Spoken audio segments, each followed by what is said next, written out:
So what I would like to do today is a little bit different from what other people have done, because I took the idea of the school very literally, and I'd like to have a sort of genuine interactive reading of some text. And I really, really hope that you will go along with that and let me do it, because I have not prepared a lecture, so this could be a complete catastrophe if nobody says anything. So I really, really hope that you will be friendly and cooperative. And if you, I know it says at the top of the handout, please read the passage below before the seminar, but if you didn't do that, that's totally okay. I have budgeted time for us to read them in the seminar, so don't panic. Just be friendly and cooperative, please. So before we look at these passages, I'd like to raise a couple of more sort of general issues about the nature of linguistic expertise, because a grammar war is not a war between grammars, right? They're not animate. It's a war between experts, between people who claim to have special knowledge about language. And linguistic expertise is actually a really interesting concept if you think about it. It's easy to understand how you get an expert in a dead language. It's easy to understand how you get experts in a special literary language. Anything that's not people's ordinary language, the individuals who spend a lot of time and energy learning this special variety, they are the experts. Simple. What's interesting is that you can also have experts in people's ordinary language. And if you think about it, that's weird, because the ordinary language is comprised of what everybody does, and what's right is what everybody does. So how do you get some people who are experts, more experts than other people, in what everybody does? And it's not simply that they set themselves up and say, well, I say that I know more than you do about what happens when you open your mouth. Because an expert isn't just somebody who claims to know more than other people. An expert is somebody who is acknowledged by the other people to know more than other people. And you can have that in a living language. But you don't have to have that in a living language. So there are some cultures throughout history where you had experts in the language everybody speaks, and others where you haven't. And it's been convincingly argued that in a very early period of its history, ancient Greece was one of those cultures where you didn't have linguistic experts. There was a time, and obviously we've also heard already about times when you did have linguistic expertise. I'm not going to deny that there's a point where there is linguistic expertise, and I wouldn't have a talk if I was going to deny that. But there's a time before that when you don't have linguistic expertise in Greek. So what I'd like to look at is, first of all, how linguistic expertise develops and what it consists of in the first place. So how do people convince other people that they are experts in what happens when everybody opens their mouth? And then secondly, the basis of linguistic expertise changes partway through Greek history. And so I'd like to look at that change and think about why it might have happened. So I'd like to start with passage number 1 on the handout, which I believe is the earliest evidence for the concept of linguistic expertise in ancient Greece. And it's complicated as evidence because it's a parody. So it's not a linguistic expert asserting his expertise. It is Aristophanes, a comedian, parodying a linguistic expert. And for those of you who are not ancient Greek people, let me explain what's going on here. So we have two characters, Socrates and Strepsiades. Socrates is a teacher and Strepsiades is the student. He is an old man who has got himself very much into debt, and he has the clever idea that if he went to Socrates' school, he could learn rhetoric and manage to defeat his creditors in court and not have to pay his debts. But it doesn't work because he's old and stupid, and so although he tries, he flunks out. So that's the easy character to explain. The trickier one is Socrates, because of course we've all heard of a historical figure named Socrates, who is mainly known not from this, but from the works of Plato and Xenophon. And in Plato in particular, Socrates is not somebody who goes around billing himself as an expert. In fact, he's famous for arguing that the only thing in which he is kind of superior to other people is that he's got the sense to know that he doesn't know anything, whereas other people think they know something when really they don't. So we've definitely got a bit of an issue here with Socrates setting himself up as the world's first linguistic expert.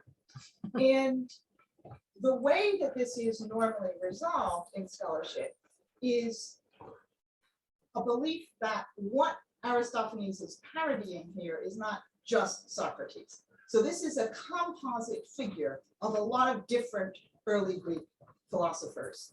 There were quite a lot of those, and they went around coming up with expertise in all kinds of different subjects. So there were, people interested in astronomy, people interested in biology, people interested in physics. And so Aristophanes has produced a parody of all of those and given that composite character the name Socrates, who in fact sets himself up in his play as an expert on astronomy and biology and physics, as well as language. And in fact, people think they know within two philosophers who this passage is parodying. It would be either Prodicus or Protagoras. And people are sure enough about that this passage appears as a fragment of Protagoras in the big collection of the fragments of the pre-Socratic philosophers. So we're going to call him Socrates, but he's probably not. So I'd appreciate it if you look at this passage and tell me what you think is the basis of linguistic correctness. What is it that Socrates knows that makes him an expert? And since I know that we've got here some people who are classicists and some people who are not, if the classicists could kind of wait in answers to all my questions and give the Sanskritists and the Hebraists and the Sinologists a bit of a chance to see if they can come up with an answer. And then if they can't, I'd be really, really happy that the classicists pitch in, because otherwise we'll have dreadful silence. But is there anybody? Does that make us experts if we get it right? Hopefully not a classicist, who can suggest what the basis for linguistic correctness is in passage one. And take your time and read it.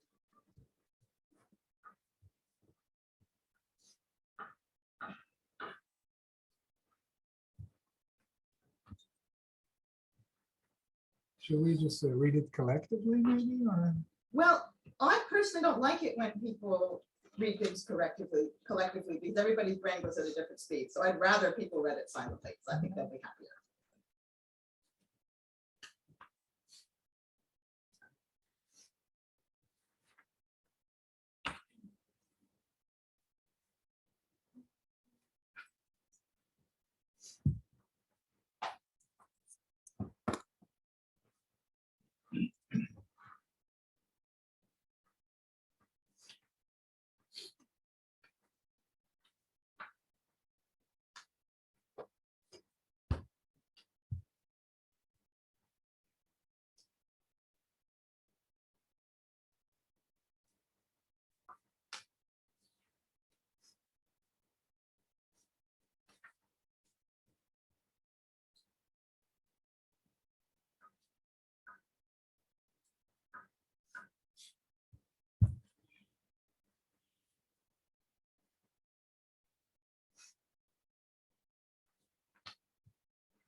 Yes, that these are all inflectional endings that they're playing with. Yep, they're playing with endings, but that's not the fundamental underlying principle. Yeah. But it is what they're doing. Okay. Yes. Okay. The idea of what is a masculine word and what can be feminine and how to categorize it. That's the example he's using, but I think the underlying principle goes well beyond that. Maybe this is less so with the names, but with the noun, maybe it's like sort of Huber's commentary about the arbitrariness of what nouns are masculine and what are feminine. No, it's not that. So with Cardopus, what's going on is it's a second declension feminine, and the second declensions are nearly all masculine. But it's got, it is feminine, and it's got an article agreeing with it, sort of showing that it's feminine, which is right, because it's a second declension feminine, and those exist. But they're unusual. Second declension nouns are normally masculine. So one more observation that I think is also not the thing you're looking for, but the fowl and the people are bipeds, not quadrupeds.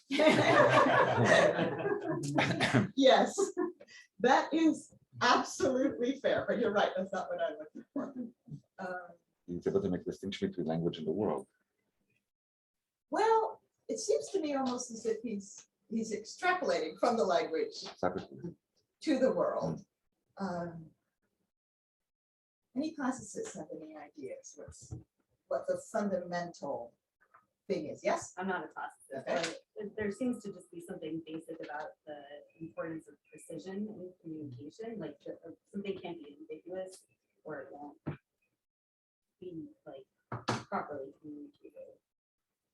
I think that's true of some of these examples, but not totally. So the Cardopus, the meaning of the word Cardopus is a separate issue from the gender.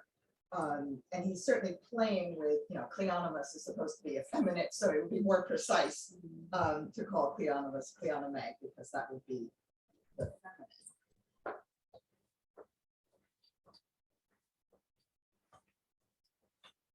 It's a little implicit, but the distinction between declension and the way things sound, A couple of is that getting any closer? No, that's not what I'm aiming for. Yeah. Anybody have any other thoughts? Really like this phrase, you give the same treatment to part of the decision to Cleonymus.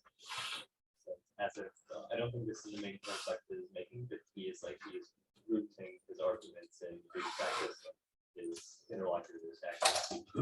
It's like, okay, well, you say this to yourself, and this is what you mean when you say it.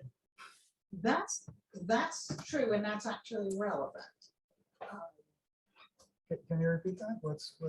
Well, he's rooting what he says in what people actually do. Right. And he's also, I think at this point, I better tell you, what he's doing is he's finding patterns that are really there, and then he's extrapolating from them.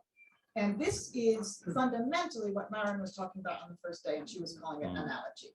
Now, at this period, nobody's calling it analogy. I don't think people have thought of having a word for this process at this stage, but it is absolutely the same thing that Aristarchus was doing in a more sophisticated, more formalized way later. And it's what the early Greek philosophers do with everything. So how do you do astronomy as an early Greek? You observe the patterns that you see, and then you extrapolate from those to the things that you can't observe. And that's how you do biology, that's how you do physics, that's what they do. And so it does make complete sense that that is what they did with language. They observed what people were actually doing, and then they're extrapolating. The question, I think, comes, how do you extrapolate? So Aristarchus was using analogy to extrapolate to what the correct Homeric form is. And that makes sense because you might not know what the correct Homeric form is. But here, what is being done with the analogy is to say that the ordinary language that everybody has isn't right. So if what you say does not follow analogy, what you say is wrong. And here I think maybe where the parody element comes in. I'm not sure that the Prodicus or Protagoras would actually have gone so far as to say, you shouldn't say cardopus, you should say cardope, because that isn't how Greek works. So we have to remember it's a parody, but nonetheless, I think this is where analogy as being the basis of linguistic expertise first shows up, and it's the first basis of linguistic expertise. But then there is also in that penultimate line, should I be learning these things which we all know? So Yes, that's also kind of an ironic twist. Mhm. Kind of, yes, it seems to me abrogating the normativity. yes. of Now, the Strepsiades is, not entirely convinced, and I think, it's worth remembering that this is a teacher-student relationship that doesn't work out. Socrates sends him home in disgrace. But I think there's also a complication which we all know is not completely clear whether he's referring to the linguistic facts or the social facts about, Omnius not doing the military service. It's a little ambiguous. But in any case, you're right. Strepsiades is not. He swallows more of this than I think the audience necessarily would. My hunch is that part of what's funny here is that Strepsiades is so gullible that he goes along with this idea that you can use analogy to argue that perfectly ordinary language is wrong. I can't prove that, but my hunch is that the fact that Socrates actually gets this far is a joke on Strepsiades, but certainly at the end, Strepsiades rebels and we move on to talk about other things, which not being linguistic correctness, I've not put on the handout. Yes? There may be two questions about the source of linguistic authority. One is the method that's used, that is the source or the rational justification for the knowledge itself. And the other question is about how someone claims to be a linguistic expert, that is sociologically, what makes them, what training they've had, what background, what kind of person they are. Is there anything about, do you want to say anything about Yeah. sophists as Yeah, experts? I think at this period, you don't have to have had training to be an expert. So there were certainly people who set themselves up as experts and trained other people. But at this period, a lot of those people hadn't had training themselves. And Socrates is one of those. Nobody ever talks about who Socrates' teacher was. At a later period, definitely you have this kind of chain of transmission. And I think we'll see that coming into play more in the Roman period. But does the encyclical idea already from early on also imply grammar? I don't think at this period, I don't think at this period we've got people learning grammar in school. We have people going to school and reading Homer. And they're certainly learning glossi, so they're learning hard words. But I think at this period, they're not learning grammar. Not everybody would necessarily agree with me, but I just think we have But no does evidence. Plato never say that grammar is included in the encyclical idea? I don't believe that he does, but if he did, what he would say would be grammaticae, and grammaticae means any study to do with language. So, a grammatical question could be, here's a tragedy of Aeschylus. Who speaks that line? That's a grammatical question. It's not a grammatical question for us. We'd say, what case is that word? But for them, Language arts. yeah, anything to do with the text, the language is a grammatical question. And so to say that grammar is part of what you learn in school in the middle of the 5th century. And of course, Plato isn't in the middle of the 5th century. No, Plato wasn't born at the time this passage was written. But it would, even if he talks about grammar in that term, I don't think it has to mean grammar in the sense of Technical, yeah. Would you make anything of the terms though? Like in this passage, masculine and feminine they both seem to have technical significance. Exactly. Because yeah, they're not the Society. words, they're not exactly the words that you would use later for masculine and feminine, which, yeah, okay, they're the words you use for male and female, but they're not grammatically masculine and grammatically feminine later. And I think that's, I think Socrates is absolutely merging the grammatical gender with the natural gender, which of course is easy to do in Greek because, there's a connection. But it's not an absolute connection. So just as in many languages, for example, diminutives are neuter. And so if you use a word with a diminutive ending to refer to a person, that word can be neuter, even though the person isn't neuter. And at a later period, this is something that's perfectly obvious. I suspect Socrates could have played with that if he wanted, but found better things to play with. Yes? So this is a very naive question, but people make a distinction between procedural knowledge and declarative knowledge, right? So we all know how to walk, but you don't necessarily know how to describe to someone else the mechanics of this or why this works the way it does. Is this a distinction that would have been available to people at the time? And if so, is it part of the humor, or because it's something that you kind of set up as part of the paradox, right? Like we all know how to talk. How can there be an expert? Right? This is exactly the distinction. I don't think they're thinking about that in this passage. I will pass on whether they're thinking about that more generally. Okay, I really appreciate. Yeah. Wait, just one question. Yep. I was you mentioned earlier phone. Sorry. You mentioned earlier phone. Yep. So is the body of data in which you're inducing these analogies, these patterns, is it ordinary speech or is it what the data that we find in Homer? It depends on who's using analogy. So Aristarchus is using analogy on Homer, and Aristarchus is not prescriptive about ordinary speech. He's not interested in ordinary speech. He's interested in the text of Homer.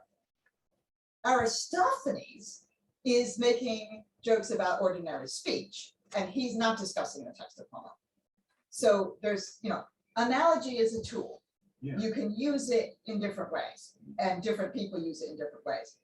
But this is the first example of it, and it's not about Homer. Okay, let's go on to passage 2. So this is another parody.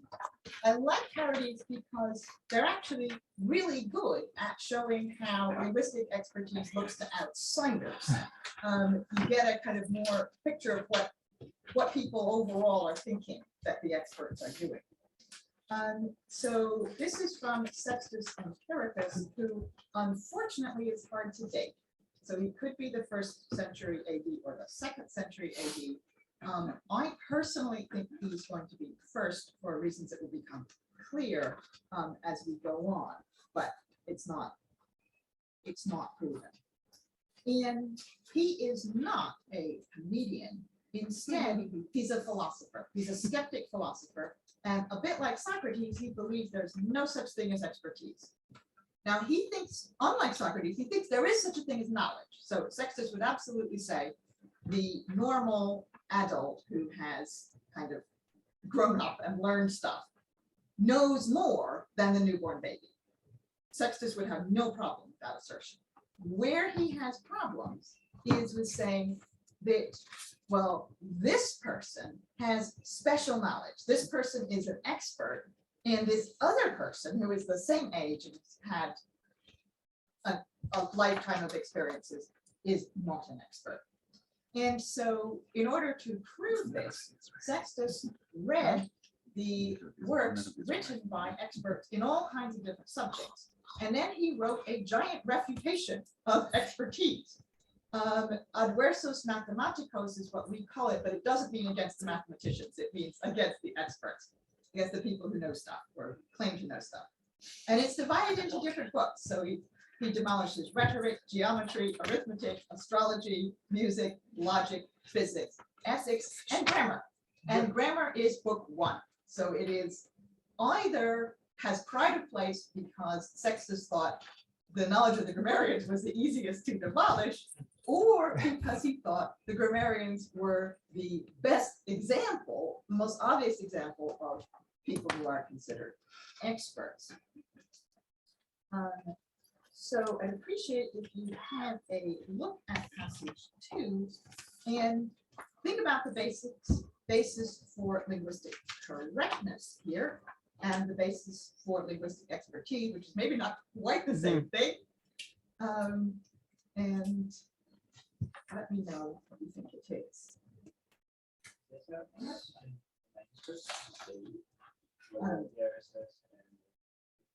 Probably not. I mean, the heresies will be editorial.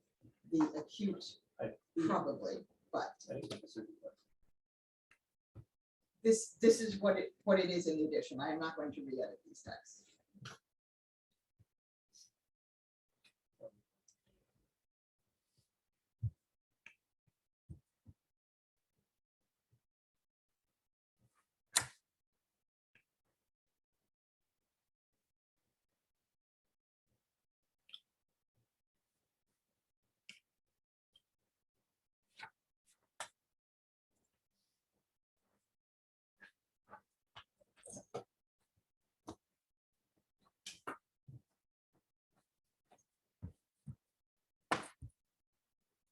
It's like parroting academy for this or that language that tells you how to speak, right? That's one of my favorite kinds of parodies.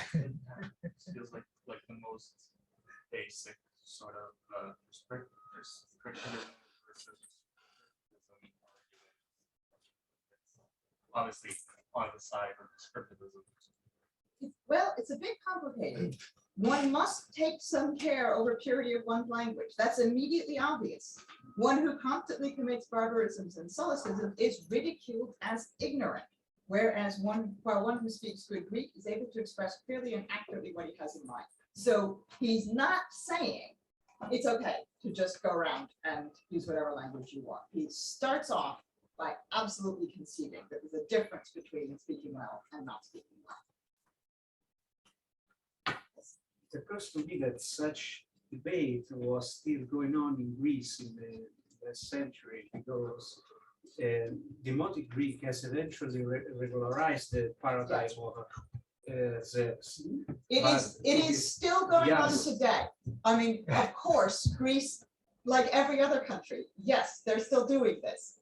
But analogy has prevailed over time, because in modern Greek, they took the oblique form from dios. They take nominative dias in modern Greek, or dias to dia to dia, and so on. So it's very interesting.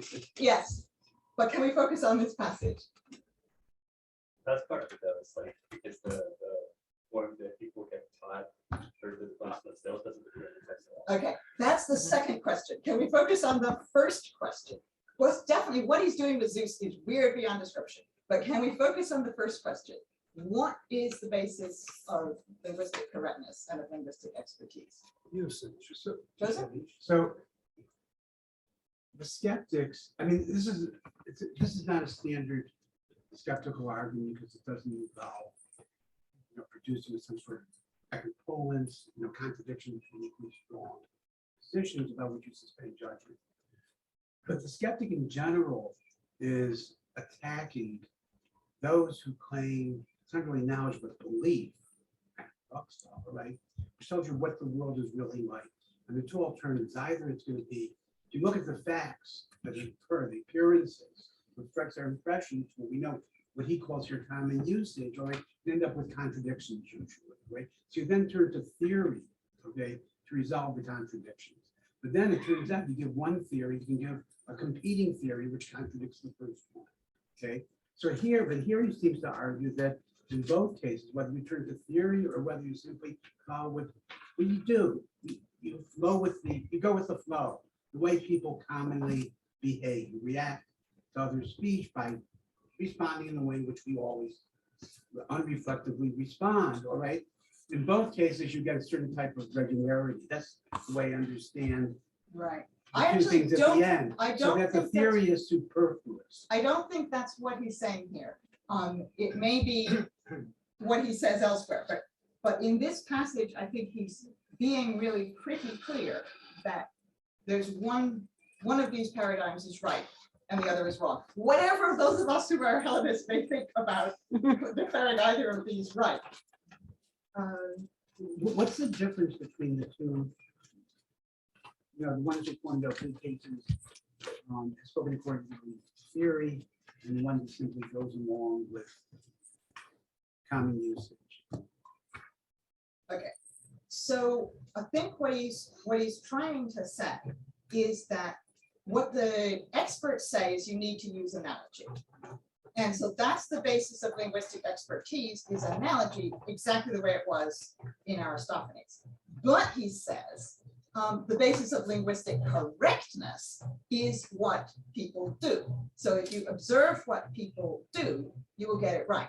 But, classicists, there is a problem here, because what is it that people actually do when they decline Zeus? Because it's not either of those. Can anybody give me the paradigm of Zeus? Dios. Yeah. So Yeah. Zeus, Dios. Dios, Di. and Dia. Dia, with a delta, as we were just hearing about modern Greek. So that is the normal paradigm of Zeus. And Sextus knows absolutely, because he uses that paradigm dozens of times in this work. So elsewhere in every other passage in this work, that is how Zeus declines. So Sextus knows that, he agrees that this is the regular paradigm, but when he talks about if you observe what everybody does, this is what you'll get, Mhm. that's not what he produces. Does anybody recognize the paradigm that he calls the one that you'll get if you just observe what everybody does? Mary? Is that the Xenos, that's Yeah. poetic forms? It's poetic, yes. That's what you'll see in Homer. Zeus, Mhm. Denos, Mhm. Deni, Dena. So if you look at what not everybody does, but what the high register poets do, the people who were writing 700 years ago, this is what you will get. So observing what everybody does has a very interesting definition of everybody here. You observe what the poets do. Now, let's think for a Mhm, moment about that first paradigm, the one he says you get if you do analogy. That one is complicated from our perspective, because if you think about how we learn Greek, this isn't what you would get Mhm. if you decline Zeus according to analogy, because The O. yeah, Here's exactly. the O. With an Zeus omega. ends in US, and therefore it should go like, what is your regular noun that ends in Basileus. EUS? It's basileus. And what's the genitive of basileus? What? Basileus. Basileus with a long O. So this doesn't make immediate sense of him saying you get steos. What's going on? Well, what's going on is that we learned the Attic paradigm, and Greek had a bunch of different dialects. It had dozens of different dialects, in fact. But from an ancient perspective, there are four major Rhotic dialects. There's Attic, Ionic, Doric, Aeolic, and then by Sextus's time, everybody's speaking Koine, which isn't, it's considered a fifth dialect, but it's not really at the same time as the others. And Attic has this thing, which is called quantitative metathesis, where an original long E followed by short O became a short E followed by a long O, but the other dialects don't have it. And in the long run, people like us learn Attic, and we learn Attic because the majority of the really good literature that people might want to read is in Attic. And so if you teach your student that that's the genitive of basileus, your student's going to have an easier time with the text you want your student to read. Of course, they might also want to read Homer, and that's not the genitive of basileus in Homer. So it's not perfect, but we normally teach people Attic Greek. And therefore, we would think that the analogy to follow would give us a genitive like this.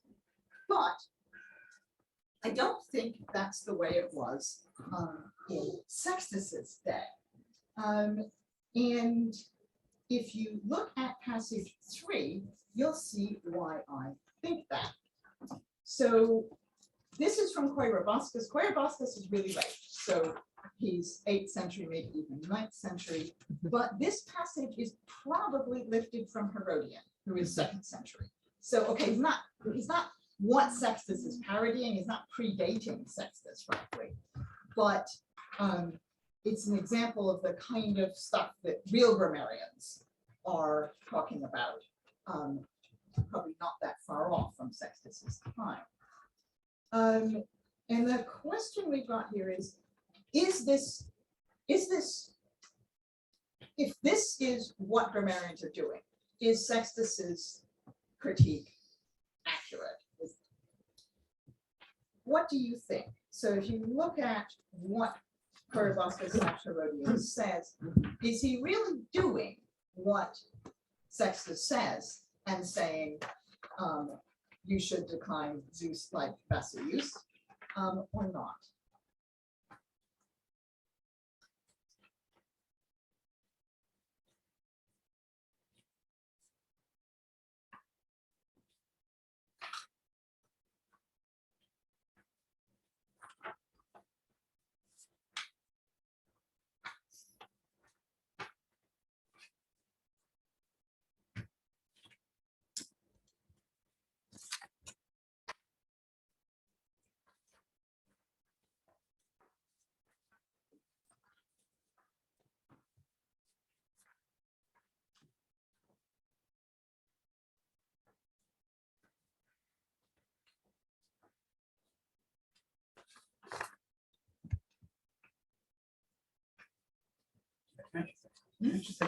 What follows the production of the contradiction? Sorry?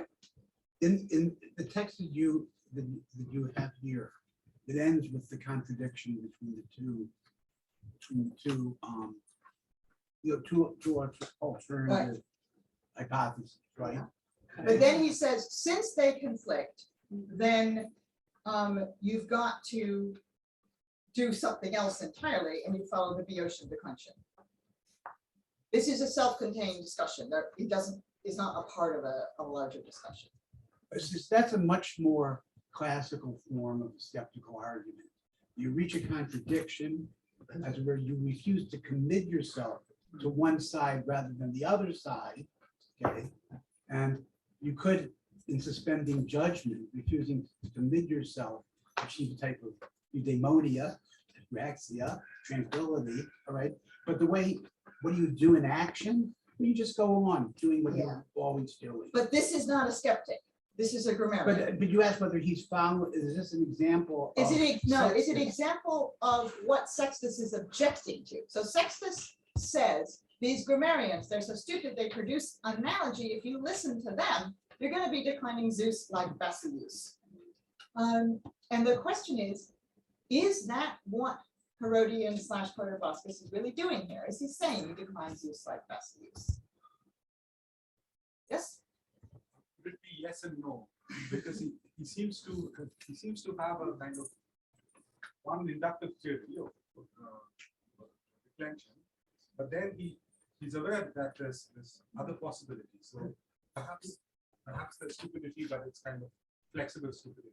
So you can triangulate between more than one paradigm because you're aware of these different realities of declension. Yeah, I think yes and no is a really good answer.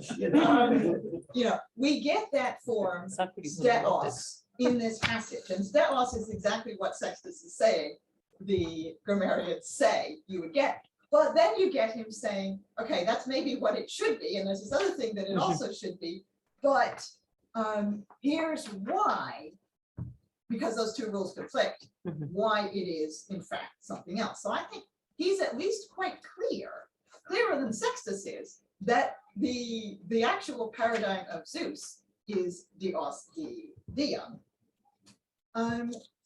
Now take a look at passage 4. So this is Theodosius. He is definitely later than Sextus, 4th or 5th century, but you know, like all of these people, he's using earlier information. Just Yes? quickly after the previous one. Yeah. How often does the form basileos, the genitive with silent and open, actually occur? With epsilon and omicron, never. Yeah, that looks really weird. Sorry, I didn't say epsilon and omicron, did I? No. So I said theos. This is a theoretical form. This does not exist. So the Homeric paradigm of basileus is basileus, basileos. Yes. And that is what gives the quantitative metathesis that would go through that. So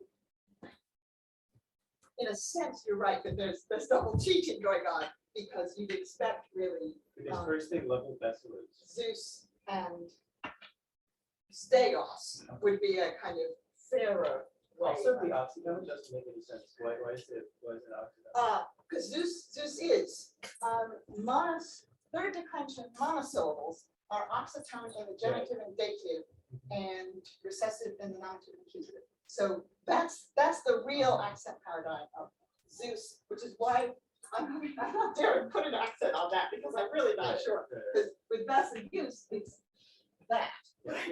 Given that that form doesn't exist, I don't know what the accent would be. Okay, but let's come back to passage 4. So they're applying two more rules. Passage 4. Anybody have any thoughts on whether Theodosius is doing what Sextus complains about?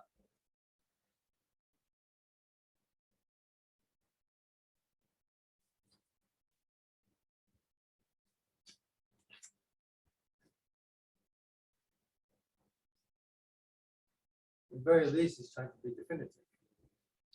He's trying to be definitive. Does he tell? Well, Does that? He's accommodating regional variation. He's accommodating regional variation.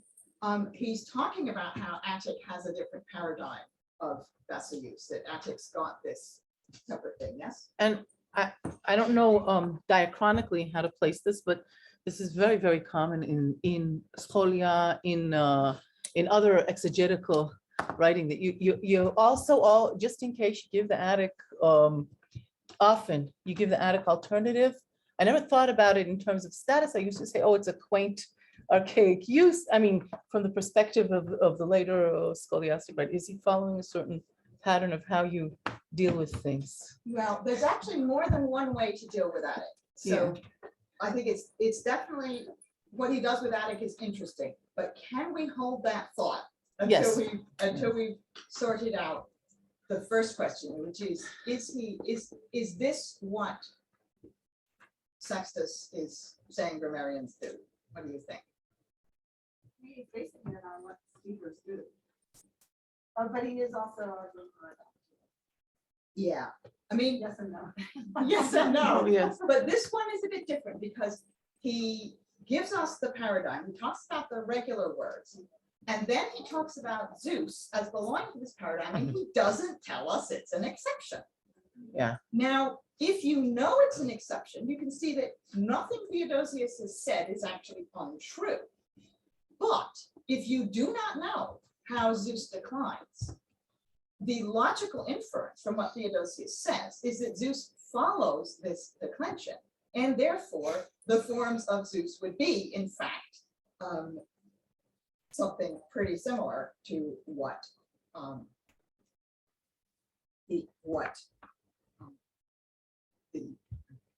these other forms are, which is pretty similar to what Sextus says. Except that Theodosius is much later, right? He's much later, but He's he's 4 centuries later. So Yes. what is the significance of the similarity? because, yeah, Suggesting that he's using earlier Sextus is sources. using- no, all of these grammarians, they recycle earlier material. And we usually don't have the original proponents of anything. We almost never have the first version. So what I'm suggesting is that although we clearly do not have the discussions that Sextus was actually reading and responding to, if you look at later texts, you see what is likely to have been going on. If you don't use the later text, we don't have anything on the subject of the declension of Zeus that precedes Sextus at all. Does he say anything about the function of Zeus though? I think it's the way he introduces it is that all nouns ending in a sigma preceded by additional. I think about that for doing this. Just I guess a more general rule because like annex also points No, he says nouns ending in use. So this is specifically the Basso use paradigm, not any old different. Okay, let's now think about the use of Attic. So as Donna said, Attic is kind of brought in as being something. A foil. Something else. And by this period, Attic is where it's at. Attic is correct Greek by the 4th century. It's not necessarily what everybody's writing, but it is absolutely correct Greek, just the way it is for us. This is why we learn Basilius with the quantitative metathesis in the genitive, because that's the way that it is in Attic. But grammatical tradition is very, very conservative. So even though in reality, people are thinking of Attic as correct, you still get these hangovers from an earlier period where Attic is just one of a variety of dialects. And I think you can see that really clearly here, that Attic doesn't have a special status. It's just, it's not wrong, it's not especially right, it's one variety. So Attic doesn't identify dialects right there, placing this linguistic. Well, it does and it doesn't. Yeah. That's the thing. I mean, you can get other passages where they absolutely will say you must do it the Attic way because this is the Attic way. Because they're living in a reality where there's a lot of dialectical variation in spoken speech. Well, they're all speaking Koine, basically, as the kind of what children are growing up speaking is not Attic or Ionic or Doric or Aeolic. It's Koine. And the literary dialects by the 4th century, the literary dialects are all dead as spoken languages. Not sure that's going to be true in Sextus's day. There's some interesting stuff in the early Roman period, but by the 4th century, the correct literary written language is classical Attic, and the ordinary language is Koine. Okay, so Wait, I just, do they articulate at this time a distinction between dialects and languages? no, there isn't such a distinction. I mean, that distinction does not exist, and the ancient Greeks don't pretend it exists. So, I mean, Latin is considered a dialect of Greek. They really don't do that. Okay, so moving on, we're getting a bit behind, so let's go through some of these quickly. So in passage 5, we've got one of the Homeric scholia. So in their current form, these are actually medieval, but they go back to various points in antiquity. This one probably goes back to Herodian, so to the 2nd century AD. There's a dispute over an accent. That means that the word is no longer part of ordinary speech, because if it were part of ordinary speech, they would know where the accent went. You don't normally write the accent at this period, but you do pronounce it. And the accents in Greek have remained constant from prehistoric times to the present day. So a modern Greek word, if it was an ancient Greek word, will normally have the same accent as an ancient Greek. So right away, we know this is not a word that's part of ordinary spoken language. There's a dispute. Ptolemy of Ascalon gives one accent, but that's wrong. Why? Because of analogy. Then we get Apollonius Disciples. Now, Apollonius Disciples is great. We love him because it survives. We have actually got the works of Apollonius Disciples in their pretty much original form. And he's the first of the ancient grammarians, of the Greek grammarians, if you can really say that. And he thinks that analogy is the cat's meow. So this is really where it's at. For him, analogy is how you understand language. And then in passage 7, we see him applying it in a rather interesting way. So he's again talking about accent, and he says there's a rule by analogy, but there's an exception. So at the end of this passage, you get telos, and telos does not follow his rule, and he doesn't do what Sextus is talking about and claim that therefore it's wrong and what everybody does ought to change. He says this is an exception. The word does not follow the rule. And that's really common. So the grammarians, they like their analogy, but they also recognize that there are exceptions. And what is kind of more unusual and more interesting is what happens with anekos. So the first 2 words he quotes, entukos and kakos, those are simple because they follow the rule. And the last word, telos, is simple because it doesn't follow the rule. But anekos sometimes follows the rule and sometimes doesn't. So in most dialects of Greek, it's anekos, but in Attic, it's anekos. And this is part of a pattern, he says. Attic speakers retract the accent in adverbs. There are also other adverbs where they retract the accent. And then he says, ou deontos. And the logical way to take day, the ou deontos is from day. Day is the verb for it is necessary. So the kind of normal reading of this would be, and the Attic speakers are wrong to do that. So they ought to be saying anekos like all the rest of us. And if you take that meaning of ou deontos, then what he seems to be saying is when all the Greek speakers are united, then that's what's right. But when some Greek speakers say one thing and some Greek speakers say something else, you can use analogy to decide which of them is right. Does ou deontos, could it also mean not necessarily? That, I mean, you can do something, but Yeah. optionally. The thing without is, doing yes, something else. exactly. You can read ou deontos other ways.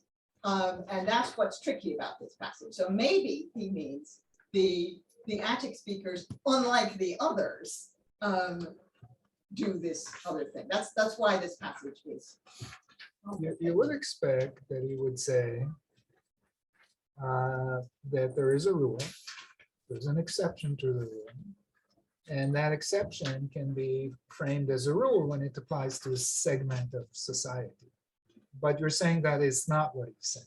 Well, I'm not sure what he's saying, but Okay. it's not the natural reading of what he's saying. The Okay. natural reading of ou deontos is it is wrong of the Attic speakers to do this. Can I just Yeah. ask, in the article which you kindly gave me by Blanc, he, if I remember correctly, he kind of makes an argument that Apollonius Disciples tries to explain also the rules of the irregularities that they actually derive from the rules. And would you Absolutely. agree with that? And is there an example of this? Because I Yeah. found this really fascinating. Yes, That that's certainly. that you extend the notion. That's certainly what he is trying to do, and it's what Herodian writes a whole treatise on anomalous words.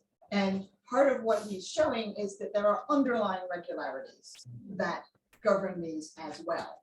So when you're kind of being a really theoretical linguist in antiquity, you can extend your analogy so it also explains the irregularities. But not on regional grounds, right? It's rather on the logic on- of the on language logical and grounds. passivity versus activity and things Yeah. like that. But that's a kind of very rarefied thing. And I think what they do on a day-to-day basis in terms of prescriptivism, which is where I'm trying to go, because prescriptivism rather than descriptivism is where you get your grammar wars. Is, Yeah. you know, Yeah. there is a rule, but there are exceptions. But sometimes maybe the rule will help you decide between the possibilities. Is there a principle, a strong principle of optionality?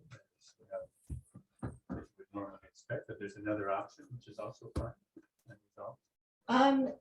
You get that sometimes, but not that often.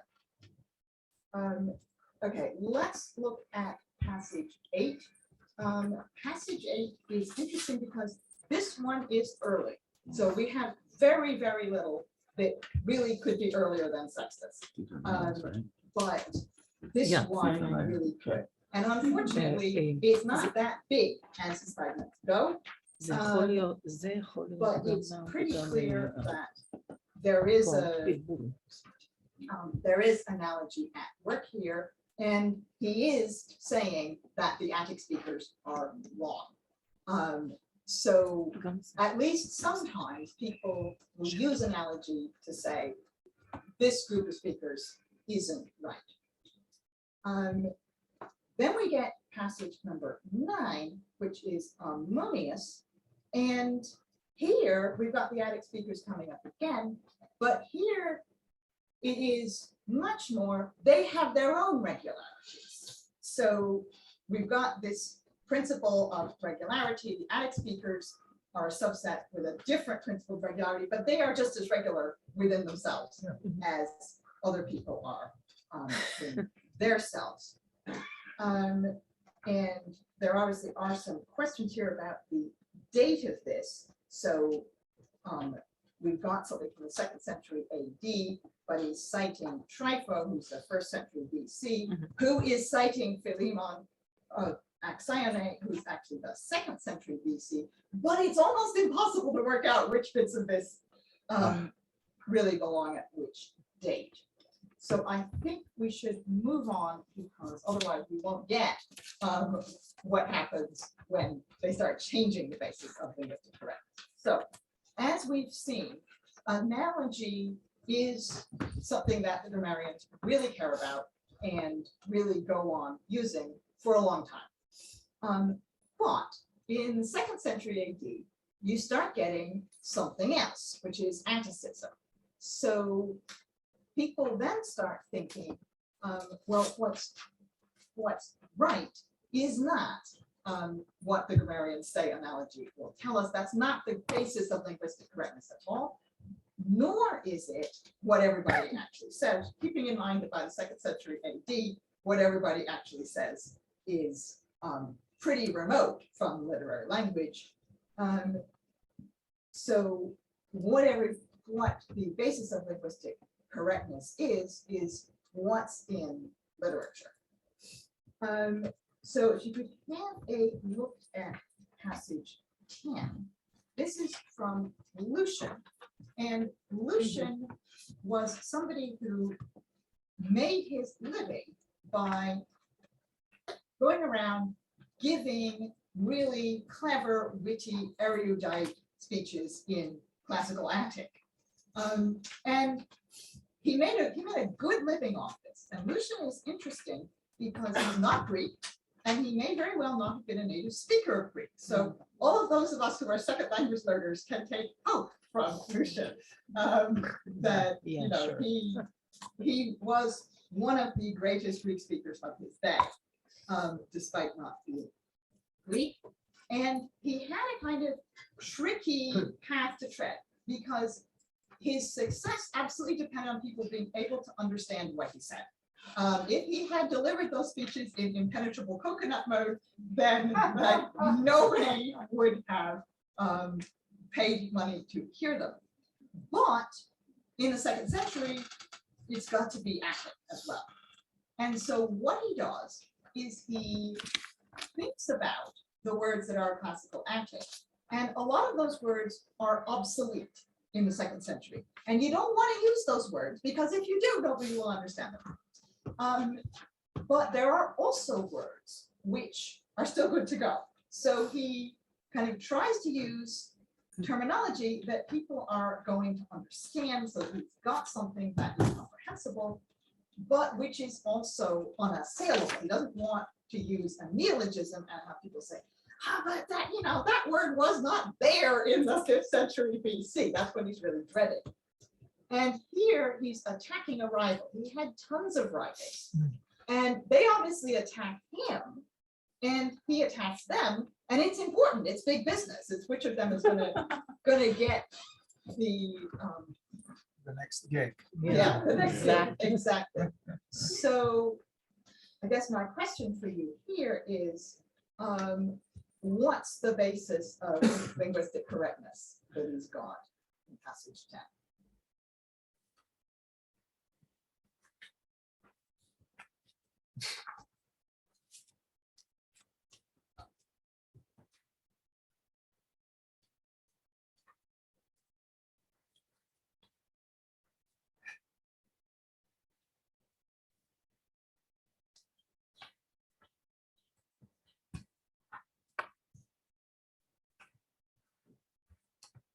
Well, it's easier to say what it isn't.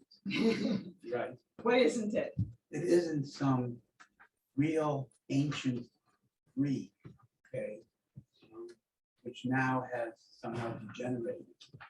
Okay, that's not the right way to look at it.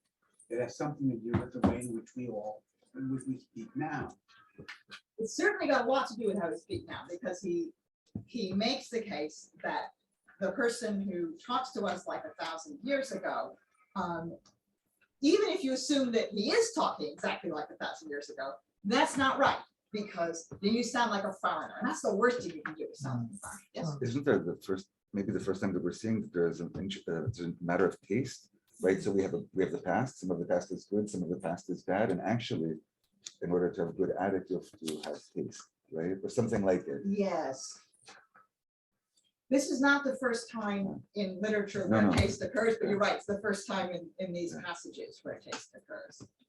I think authenticity is really important. Yeah. So if you use this language, which is not the spoken register, you need to use it in an authentic way that shows that you're really intimate with that kind of register, understand what the words that you're saying, and not like trying too hard to express yourself in that language. It brings me back to the point Charlie made yesterday about go, about the word cow.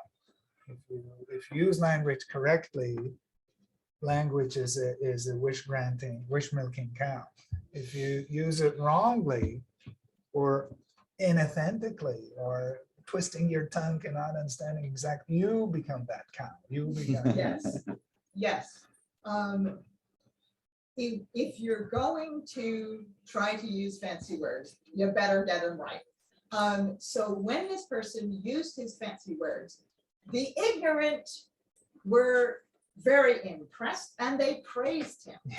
But the educated people were laughing both at him and at the ignorant people who were praising him, because although he knew the obscure words, he didn't know what they meant. Yes. And so he got them wrong. Yeah. So you need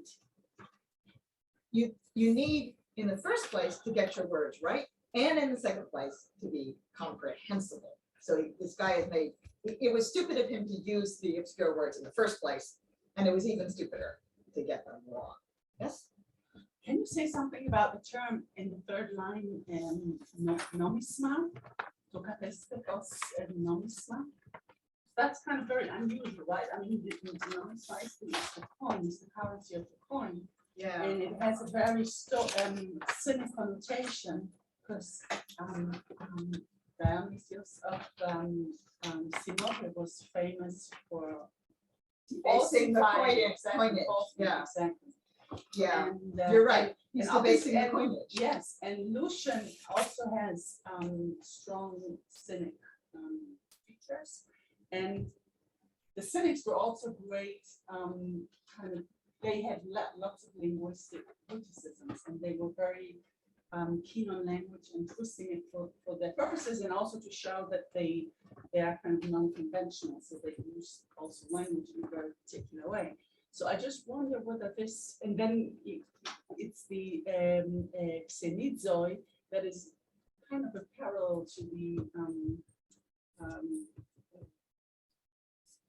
kind of twisting the coin, the established coin. So I just wonder whether you could explain those terms.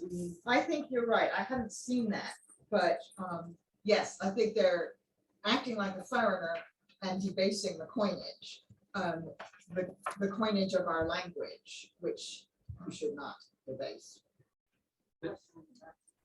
Yeah, I also commented on the article. yeah. I thought it was very interesting, just because he uses analogy here, not only for the morphology, but actually for the semantics, right? And he comments on the plutonium, the register. Yes, so, yeah, hyperattic is interesting. It implies, attic as being good. I mean, attic is at this period good, but hyperattic is not good. And Maybe this is also him that Aristarchus, no, because he also tried, I think, in his analogies to get the same gender, and also often the same gender also. So not only morphology. So maybe that's also- yeah, I think Lucian isn't thinking very much about morphology here. He's thinking mainly about vocabulary. And the Atticists are interesting in their focus on vocabulary. So if you look at, there are guidebooks sort of written to help you write good Attic, and they are basically dictionaries. So they will produce a list of ordinary Koine words, and don't say that, say this instead. Or, this word, don't use it in that meaning because that's not an Attic meaning, use it in this other meaning. And those lexica are already being composed at this time. So there's this focus. I'm not saying they ignore morphology, but there is this focus on lexicon, which I think Lucian is tapping into. And because of the dictionaries existing, it was relatively simple to know which words were kind of there in classical Attic and which words weren't. You didn't actually have to read classical Attic, you could just use the dictionary. But working out exactly how to use them was a lot more complicated, and that's what I think Lucian's focusing on here. Somebody who's, got a list of Attic words and chucking them in without having read the classical literature, and therefore without knowing what they mean. This might be a bit of a side note about this hyperattic. Was this sort of hyper correction something common in that time for, I suppose, people who want to sound more educated than they are, like where this what this writing is supposed to be, I guess, some sort of warning to, in general, or No, he's picking on an individual, and this is a rival of his. And I think it's clear that that kind of thing happened, but it's also clear that lots of people wrote in such a way that you could understand them, because the disadvantages of writing so that you can't be understood are pretty obvious. Okay, let's look at passage 11. I really don't want to miss these last passages. So 11 is an out-and-out grammar war between basically Atticism and non-Atticism. So this is from the Gymnosophistai of Apollonius. It's a description of a banquet of learned people. So what we will have this evening, they had a learned banquet in which they constantly discussed the historicity and etymology of everything they ate. And there were one of the characters at the banquet was a chap named Ulpianos. Now that's interesting right there. Ulpianos is a Roman. That's a Roman name. And okay, he could have been a Greek speaker. He's from Tyre, but it doesn't have to be a Greek speaker coming from Tyre with a name like Ulpian. And he is a hyper-Atticist if there ever was one. And he never does anything without asking, is it attested?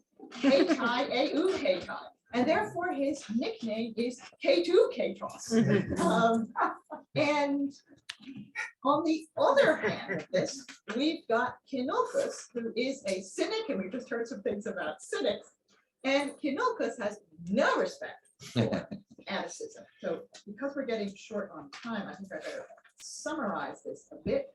So we have first of all, a discussion where K2 Ktos shows his learned background, and then we have an episode where Kinocus uses a Latin loanword.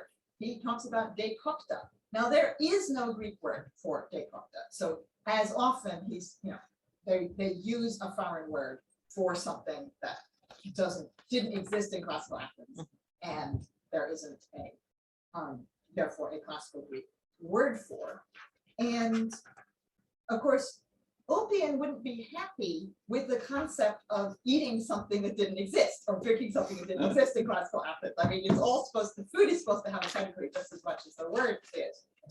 But he's really upset when you get somebody who not only wants the post-classical drink, but also wants to use the loan word for it. And he strikes the cushion with his hand, and he complains that Kinocus is speaking like a barbarian, and he threatens to walk out.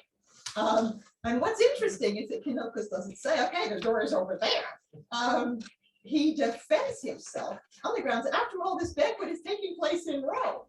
And therefore, a use of a word from Latin is not entirely inappropriate. And what's more, they had loan words even in the classical period. So in considering passage 11, I'd also like to think about K-tie more specifically, this word for its attested, because that carries all kinds of interesting implications. And I've given you some more examples of K-tie in the passages under 12. Can anybody suggest to me what the interesting implications of K-tie are?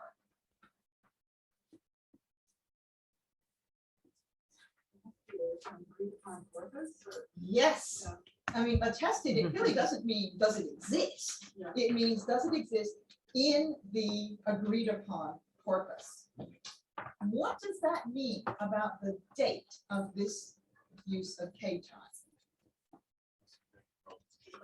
For there to be like well-established corpus.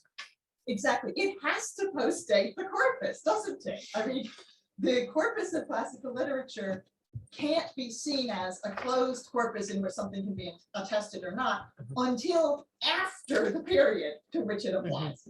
So although K-tie is itself a 5th century word, there's no problem with finding K-tie in 5th century authors. This meaning of K-tie is post-classical, and therefore, what is Ulpian doing when he uses it? He's breaking his own rule, isn't he? Because every time he says his favorite word, he's committing a post-classicism. And this is not like a recent modern observation. You can see from the fact that Lucian doesn't use K-tie. He argues about people, as we've just seen, he complains about people using words that are not attested, using them in the senses that are not attested, but he knows better than to use the word K-tie. But poor old Ulpian doesn't. So he's the kind of person that Lucian is complaining about, the kind of person who doesn't actually know his classical Adam well enough to understand that his favorite word does not belong there. And so we've got quite a major shift going on between the analogy and the Atticism. And after Sextus, the grammarians go right on using analogy, but the parodies don't. The parodies are like the two that we have just seen. They focus on Atticism, because Atticism was what was sort of visible and obvious to the ordinary person. The technical grammarians were kind of off in their little world. They were still doing their thing, definitely, but they weren't what the rest of the world was thinking about as a linguistic expert anymore. When you parody a linguistic expert, it's now not the professional grammarian, not the analogist, but the Atticist. And I think there is a good reason why that shift occurs, And I think it has to do with what I put under number 13 on that handout. Since we're short on time, can anybody just tell me what's going on? Analogy. Sorry? Analogy or paradigm level.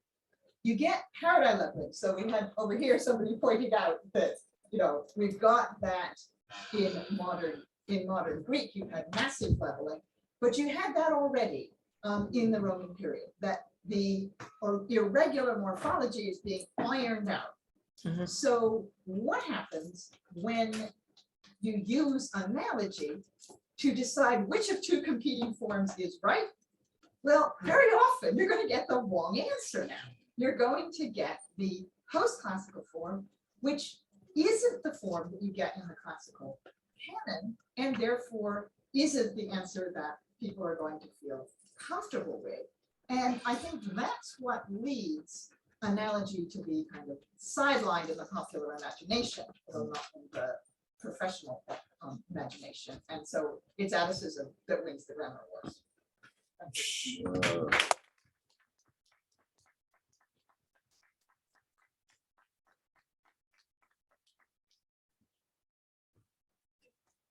Very happy and really intrigued by your terminology of vernacular Roman period Greek.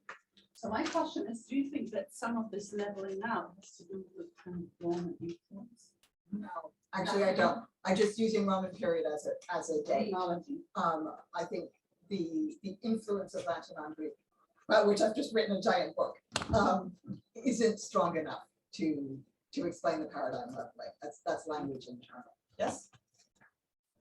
Seems to me that the basic issue is the difference between the belief or hypothesis of grammar that is regular and the language which is irregular. And people come up with different explanations for it and analogies, and one of them. And if you look at the Tamil grammar, the solution we find is to write a sutra for the deviation, and then it becomes grammar. Yes. The example they give it is that when somebody knocks at the door, you are expected to use the present tense that I'm coming. But in actual language, you say I came. So this is a deviation, but there is a rule which has a technical term called justification of deviations. And so this is one way of bringing a language closer to the hypothesis about the grammar. Yes, I don't think they go that far in ancient Greece, but Lucian does write an entire treatise on one occasion when he used the wrong word for hello. And he was so upset about having been caught out using the wrong word for hello that he admits that it was the wrong word. He comes right out and says, okay, but I goofed up, I was tired, I gave the wrong word. And then he has this entire learned disquisition on how really it should be the right word. We had a question over here, didn't we? I think Professor Annamalai said what I was saying, that generally the commentarial tradition takes care of the changes in the language. So, but you just explained that doesn't happen. Yeah, because when they're commenting on the classical text, they're not fundamentally interested in the later changes in the language. Oh, I meant commenting on the grammatical text. We don't have a lot of comments on the grammatical text, Oh. actually. Or we have on Dionysius Thrax, but Dionysius Thrax is really complicated because most of Dionysius Thrax was not written by Dionysius Thrax. So the dating of everything becomes frightfully complicated. Yes? As I'm thinking about economy, there in the sense that you thinking early on, there were sort of two levels of exception. So there's a general principle and then exception. So it's an archetype type presentation of knowledge. But then there are new practices, which are just oddball, which aren't even, so there are explainable exceptions, and then there are exceptions that we don't even bother to explain. There's also a huge extra economy in literature on trying to decide between two rules. So I'm not sure that's exactly what's going on here, but it is something that came up in Sanskrit and consumed a tremendous amount of oxygen.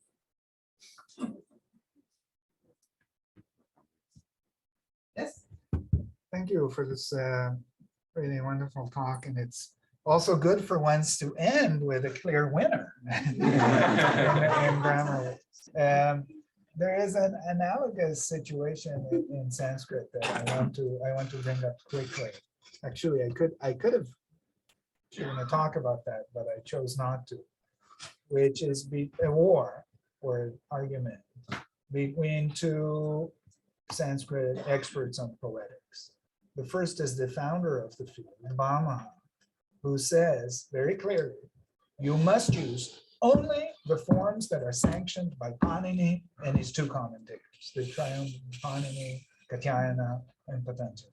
Only these forms are good. Every form that is not sanctioned by the grammar makes your poetry bad. Don't do it. And so that's a very clear notion of authority, that it's only based on analogia. Okay.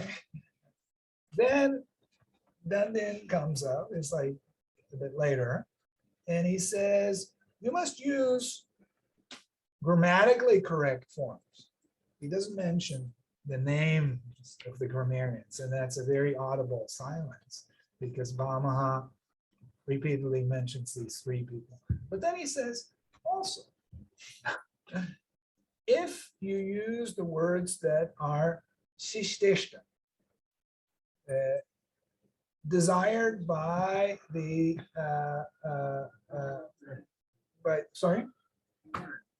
by the learned, which means good poets, that's okay too. So this is the authority of the usage based on not any kind of usage, it's not a spoken variety, all right, but it's the authority. Actually, he uses the language so closely based on that used by Bhama that it's very clear what the kind of war that is going on here. And I think it's very clear that he wins. Not, of course, poets, as David said, Nirankusha, they're not to be controlled anyway, but among theoreticians, I think this is the winning, this is also the winning paradigm. That is to say,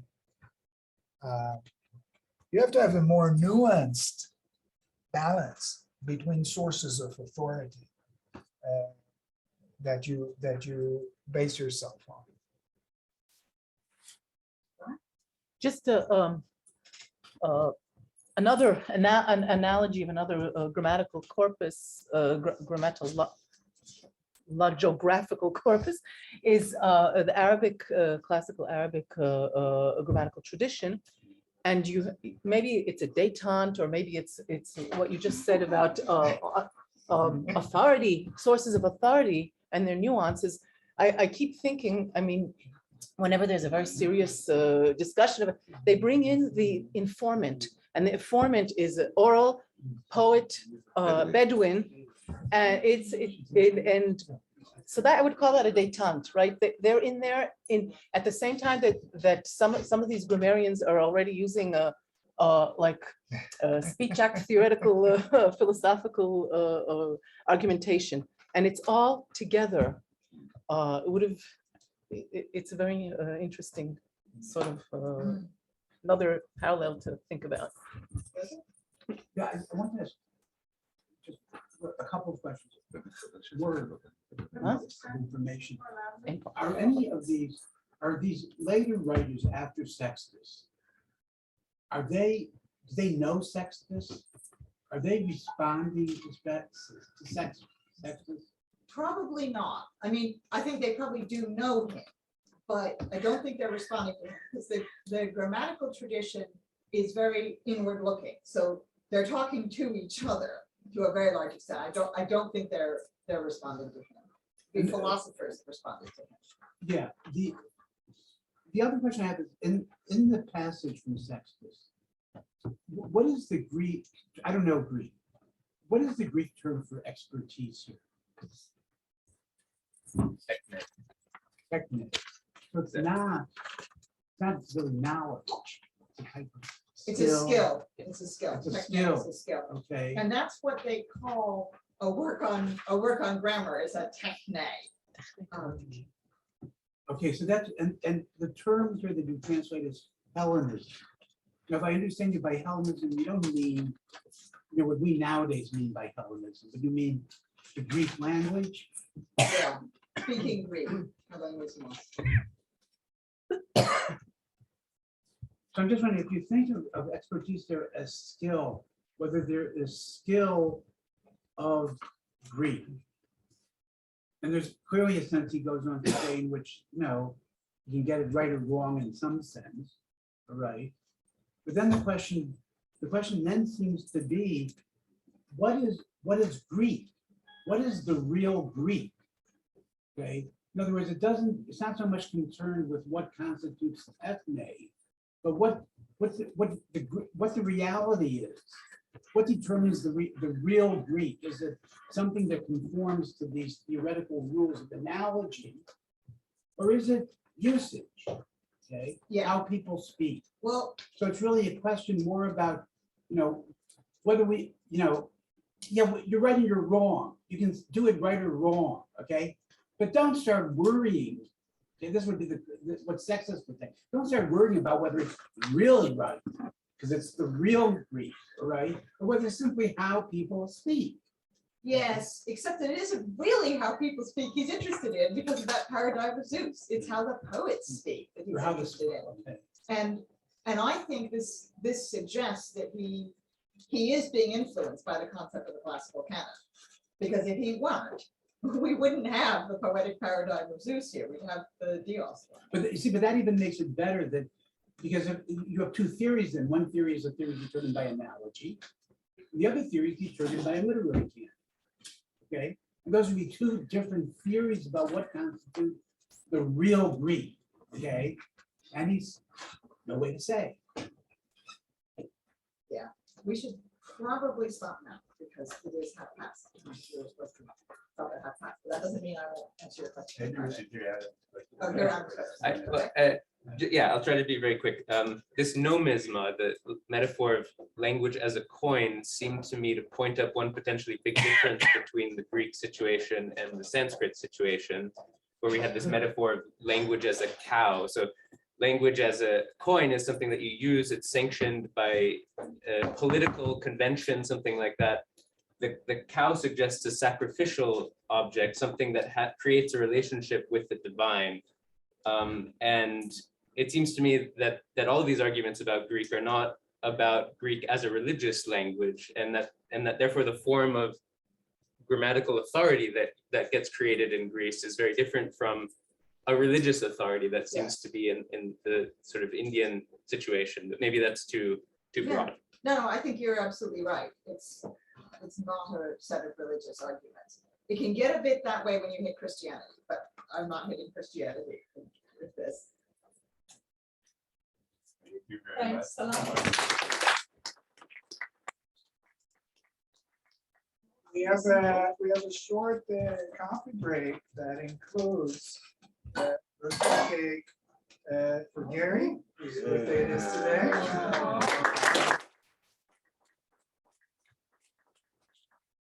The cake is here, and there's more information to come out later about.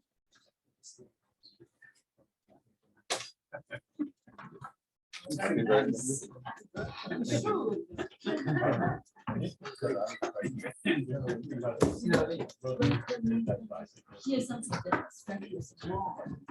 You don't start by what. Exactly. Whenever I look at this, it's very concerning. It's so wrong, but it's not. Yeah. Because it I mean, is honestly, what we can take is the written version, and you can swear that that's all what's delivered. But I think it's pretty clear that the written version of this is very established. Right. We couldn't change it. You see, but that's And we also. the question is a lot of people is not why do we think this is speaking? Question really, can we somehow figure out real green is. But what I'm interested in is see, Like, what's the real shape of the state? Well, from different angles of appearance. Yeah. So the Atticistic And the movement, answers, you can't say what the real. it's basically second century, first half. Like, in terms of the rules, you can't really say, in terms of. The third century is very different. The literary. The second century, they Because these unless they people- afford to do this kind of thing, where they devote a huge amount of Triangles.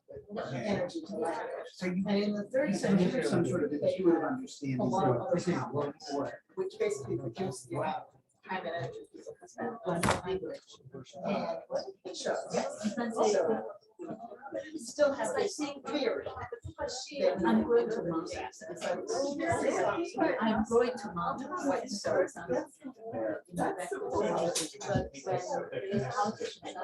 growing the economy. Yeah. Well, It's become so common that it goes over. there are very few dialects, modern dialects, which are Yeah, right. some argue there are not.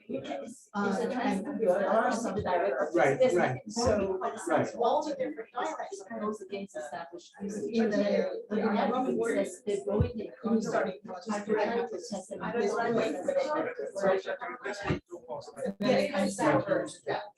Yeah, I mean, That itself is. And it's the last century. This is the verb. This is And reference. see, it's switched. It's access, even hyper.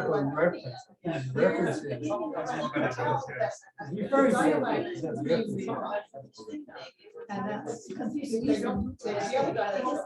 but growth is important. Growth is or by extension. But it doesn't, the economy is not, it's inanimate, it's not something, it's not inanimate, it doesn't grow. There's no grammatical case, the gates going on. The other reasons like the economy is not growing, right? Because it's not a thing. Yeah, the economy can't grow, you can grow the economy, right? No, because you're personifying, I mean, that's also the personifying. Yes, and I'm not denying that you can do that. The writer would be about. When they're trying to produce that, they're trying to produce that, and No, they but would you, be but the economy laws. grows. It's growing. Well, it's sort of, it's part of this idea.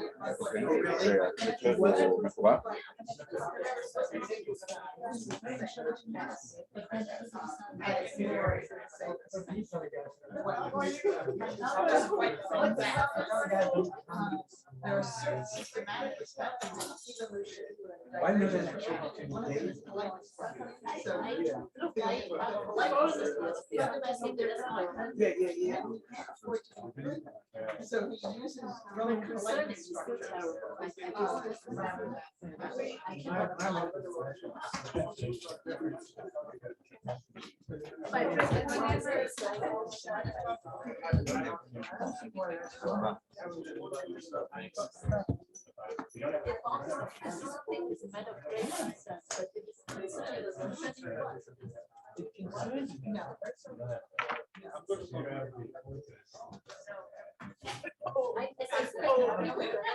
I better get out of here.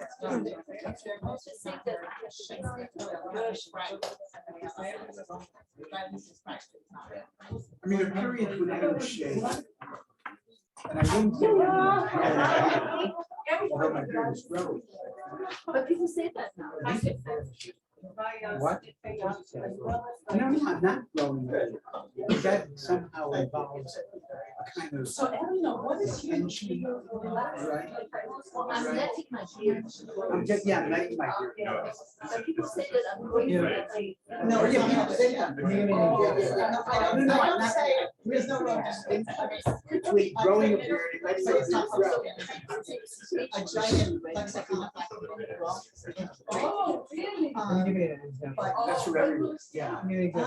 I'm hoping 2023, but maybe 2024. I mean, it's huge and it's impossible. So the proof will take forever. But it is absolutely done. It's such a wonderful copy of it. I absolutely believe this. I'm writing. That there are some words that.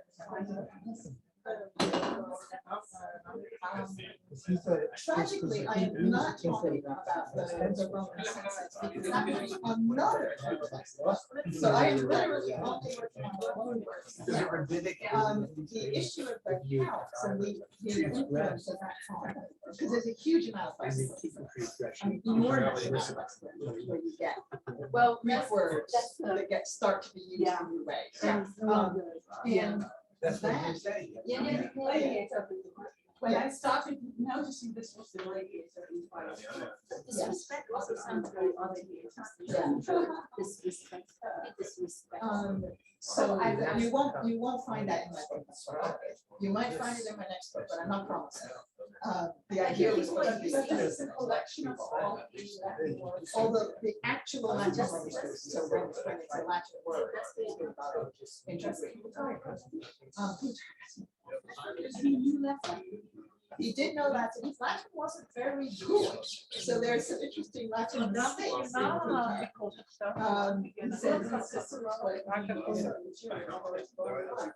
yeah, no, he knows Latin. He has loan words, but actually most of the Latin words are not loan words. They're code switches. They'll say, the Romans call it this. The Latin word. And that's not really the same as a word that gets yeah. The word that gets borrowed into Greek so that a monolingual Greek speaker would know it and use it is a different kind of answer. This is what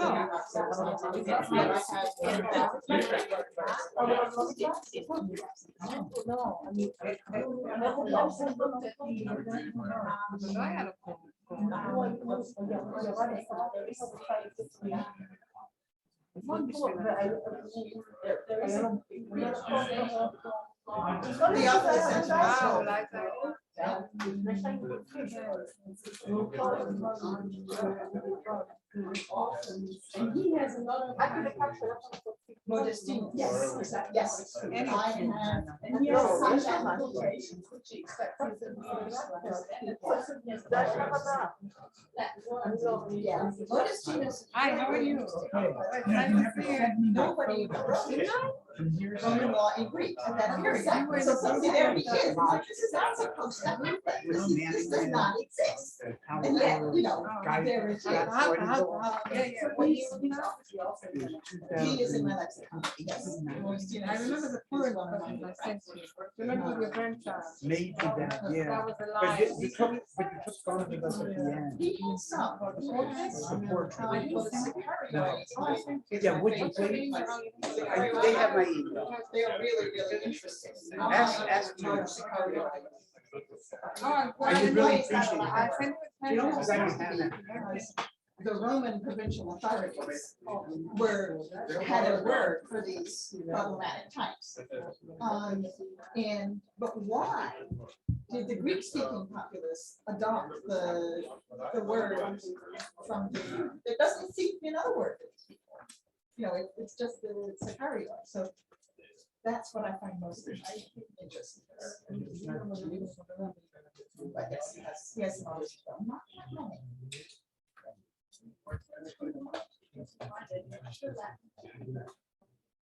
I don't remember that, but I won't swear that it's not there.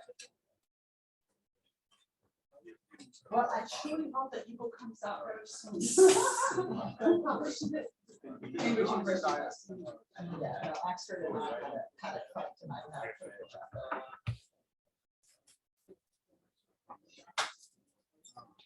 Yeah, it happened over ancient Greek scholarship, so I think we are a bit safe because we Oh, have you a couple of New months. York, not UP Oxford. And I didn't voluntarily. So I think that I signed a contract with Scholars Press, which yeah. went bankrupt. And OUP New York bought the contracts. And then when I submitted my book to them to ask to the contract, I said, this needs a Greek speaking copy editor, because there's a huge amount of big enough. And I left nothing to chance. I said, here is a list of copy editors who's worked for OUP, either for my previous books or for the previous books of people that I know who are these copies. So please use one of these copies. I remember you 6 were months here. go by, and they've done it. That's right. I can't remember when it was, but And you were with, You got going it, through Dave. the American Philosophy Association. when was So it, 5 eventually years the ago? Vice President of the American Philosophy We Association. did- we And Yeah, so, I mean- what's going on with Eleanor? Why is this not in here? And she said, because Eleanor wants to come in with a Greek, but we couldn't find one. And they said that almost like the list. And so you can try it. But all the people on that list said they couldn't do it. Now, I thought it was weird. One of the people on that list was the wife of Jim Atticism. You know, She actually knew me. And I thought she basically, wouldn't consider her without calling me and having telling guys who finished his PhD and he got a job. now. So I asked her, He did and she said, he didn't get no, a she got some PhD on contact. So then I asked little her, things. and none of them He had wrote a lot of contact. general stuff like Yeah. So then I tell the, and then I tell the American Philosophy Association, that are using this money on this. And there was then an enormous round. And in the end, the OUP classified the one.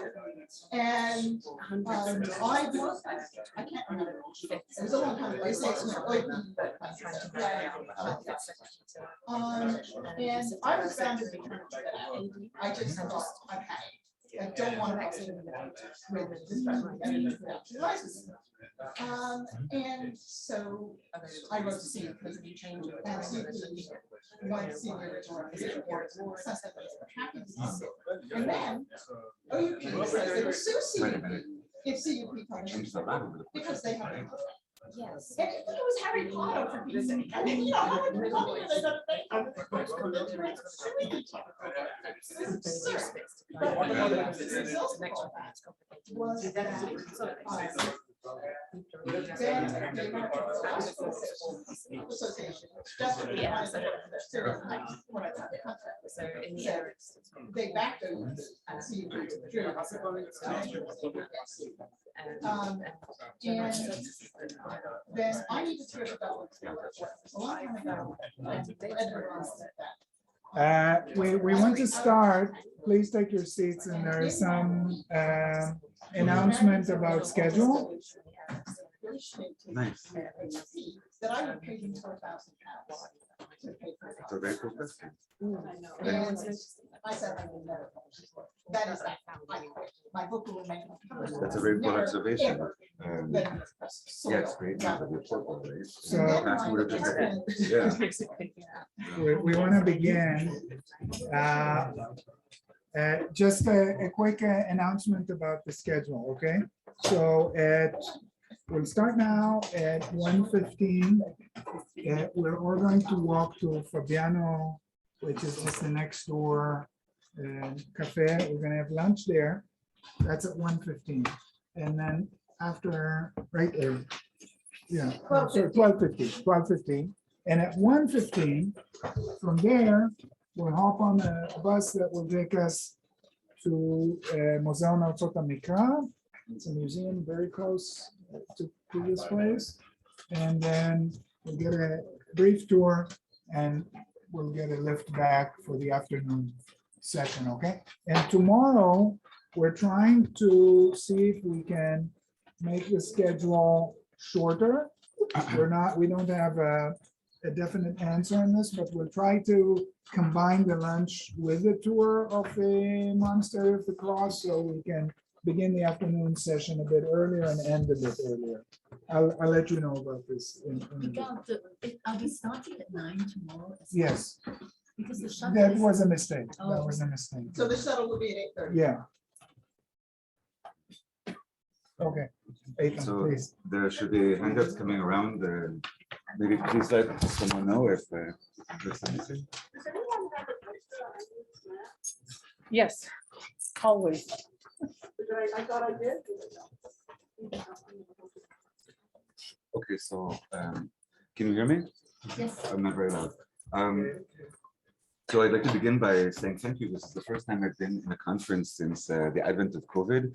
And it's very touching for me, actually. And I've been learning so much and enjoying it so much. So really thank you for this experience. I'd like to say something about the title of the school, so Grammar Wars. So I'm a linguist, and basically, if you have two linguists, you already have a war. We're notably irascible, as I think David said about the grammarians. It's kind of the nature of the profession, and I thought about talking about this actually, in the way that linguists use rhetoric of being scientific to bash each other, basically.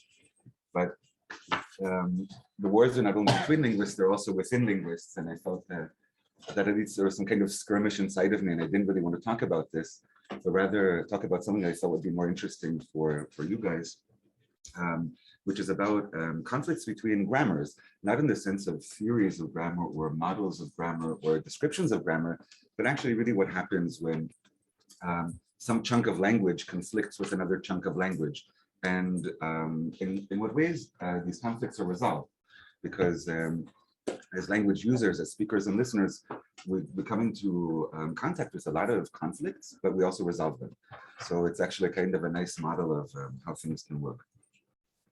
And it's nice to follow up on Eleanor's talk and also Sivan's talk, in which Sivan talked about, I use this metaphor of citizenship and naturalization that's very relevant from what I'm going to talk about. I just want to say that I'm coming at language in this talk, at least from a different perspective from what we've heard up until now, because typically we've heard about language from a more emic philological basis. And I'm going to do something which is very different from that. I'm going to talk about language from a typological perspective. I just wanted to say one or two words about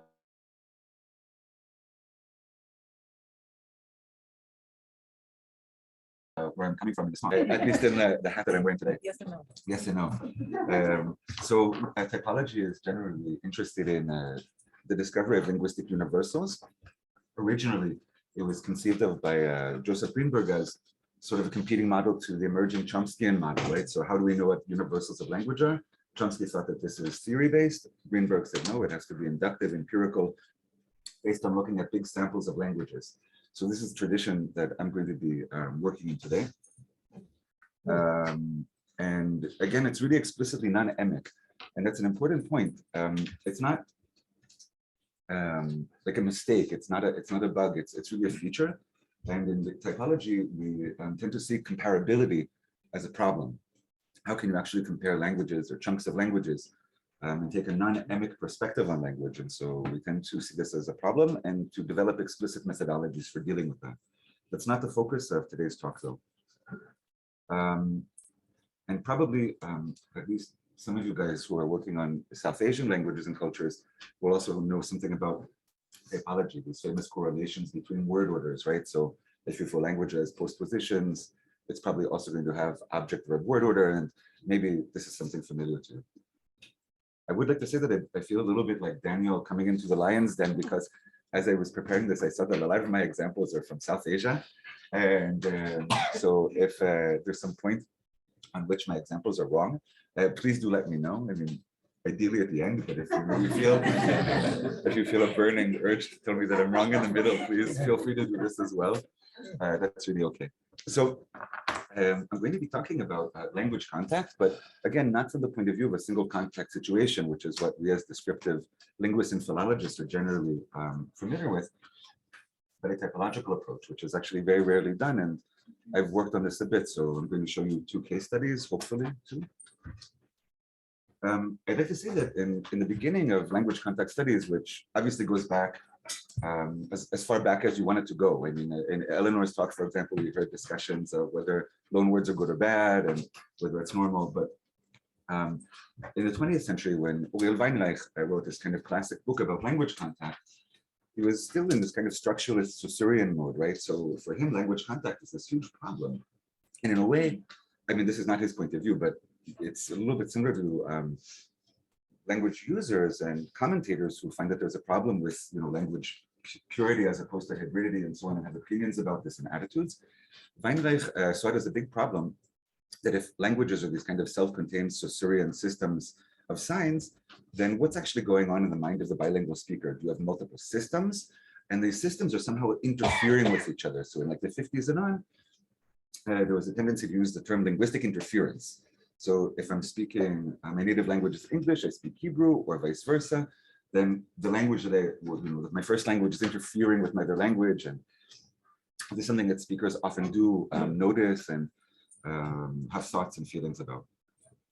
But more recent work has suggested a new perspective in which language users don't have separate linguistic systems that are somehow in conflict with each other, but rather tend to see it as a matter of multilingual repertoires, in which speakers select forms. So it could be sounds or words or grammatical constructions, or it could also be pragmatic and discourse things, like how you tell a joke, for example, right? From within this repertoire, according to cognitive, communicative, and social constraints or pressures, which can often be in competition. So on your handout on the first page, there's a nice diagram taken from Johan Matas's book, in which he shows what are the kind of competing constraints that operate on speakers while they're trying to communicate, essentially, and choosing forms from their multilingual repertoire. So on one hand, we have these language norms and conventions, right? So if we're agreeing that we're speaking in English now, I'm not going to suddenly start talking in Hebrew. And also, there's a lot going on in this context-bound selection of forms from within the repertoire. On the other hand, as speakers, and this is something that I think came up in a lot of the talks, we also want to be expressive. And we want to use the full range of our repertoire when it's appropriate to achieve our communicative goals, which could be to be noticeable or funny or persuasive or whatever it is. Now, you can see how these things might come into conflict, right? So if we're speaking English, I'm not going to turn into Hebrew. But if I think that enough of you are going to get it, and I think something is really going to make exactly the point that I want, I can perhaps use the Hebrew word. And then the third side of this is actually kind of the cognitive constraints, right? So we all have the experience of trying to speak a non-native language, or a native one for that matter, but when we're tired or intoxicated or in some other situation in which we have less cognitive control. And oftentimes, I mean, we might have the feeling that, wow, when I'm drunk, I speak French beautifully. But probably what's happening is that we're reducing our kind of ability to modulate the choices between our multilingual repertoire.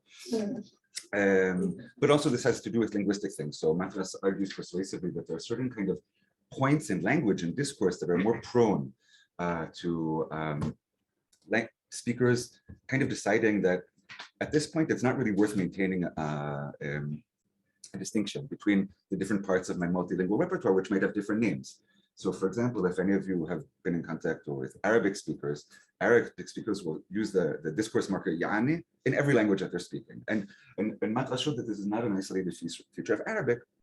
It's really something about the clause boundaries and the nature of discourse markers, and discourse markers are very frequently borrowed, and this is really about kind of being at the boundaries of intonation units and clauses and whatever. So all of these things can kind of go into a speaker's choice when he or she is navigating his or her multilingual repertoire. So I'm going to jump into what I'm actually going to talk about today. That's the background. And it's how I try to empirically evaluate a proposed universal claim about language contact. And we'll find this on page 2. So Edith Moravchik already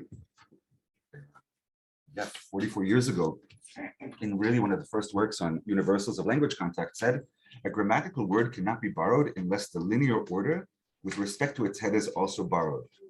This statement excludes a language which borrows the form and meaning of a preposition and uses it postposed, or which borrows the form and meaning of a postposition and uses it preposed. So I'm sure that everyone here knows what prepositions are, and also that certainly the South Asianists among us know what postpositions are, but essentially these are kind of the major types of adpositions. That's the generic term that's used that we find in the world's languages. There are other smaller types like circumpositions and impositions, but we're going to leave that alone. Now, it's very interesting that given the fact that what we know today is that there are extremely few absolute universals of language. So the study of linguistic diversity tells us that most so-called linguistic universals end up being tendencies at best. It's very interesting that people have made the claim that counterexamples are not as readily as available as one might expect with respect to this universal of linear order preservation, as I'm calling it. And Kerno says, this is probably the universal which has stood up best to the test of time and counterexamples. Now, this is fascinating because if we think about language, we can think about, nonetheless, its systematic nature and so on. There might be some good, like, kind of universals there. But language contact, which is so historically and culturally contingent, right? How could there be such strong universals in this respect? So these are the kind of claims that get my blood going. And so I said, well, let's take a look and see if this is true. So I made Can you a, just explain that for a second? Yeah. What the Moravchik? yeah, so the idea is, let's say, argument okay, so let's say I'm a speaker of a language with postpositions, like, I don't know, Japanese, and I want to borrow an English preposition. What she's saying is that in Japanese, the result is going to be a preposition because we're going to borrow the linear order together with like the form. By the way, I think that Adam said yesterday that borrowing is like a lousy metaphor for this, and indeed it is. And linguists typically use other terms today, but I'm going to stay with the kind of conventional everyday language term borrowing. So the way that the typologist usually tackles things, they say, let's make a sample. So I looked at a million different grammars. I came up with a sample of 100 language pairs in which some sort of adposition, whether preposition or postposition, was borrowed. And it turned out to have about 89 recipient languages and much smaller number of donor languages. And this is already kind of hint as to where I'm going in this talk.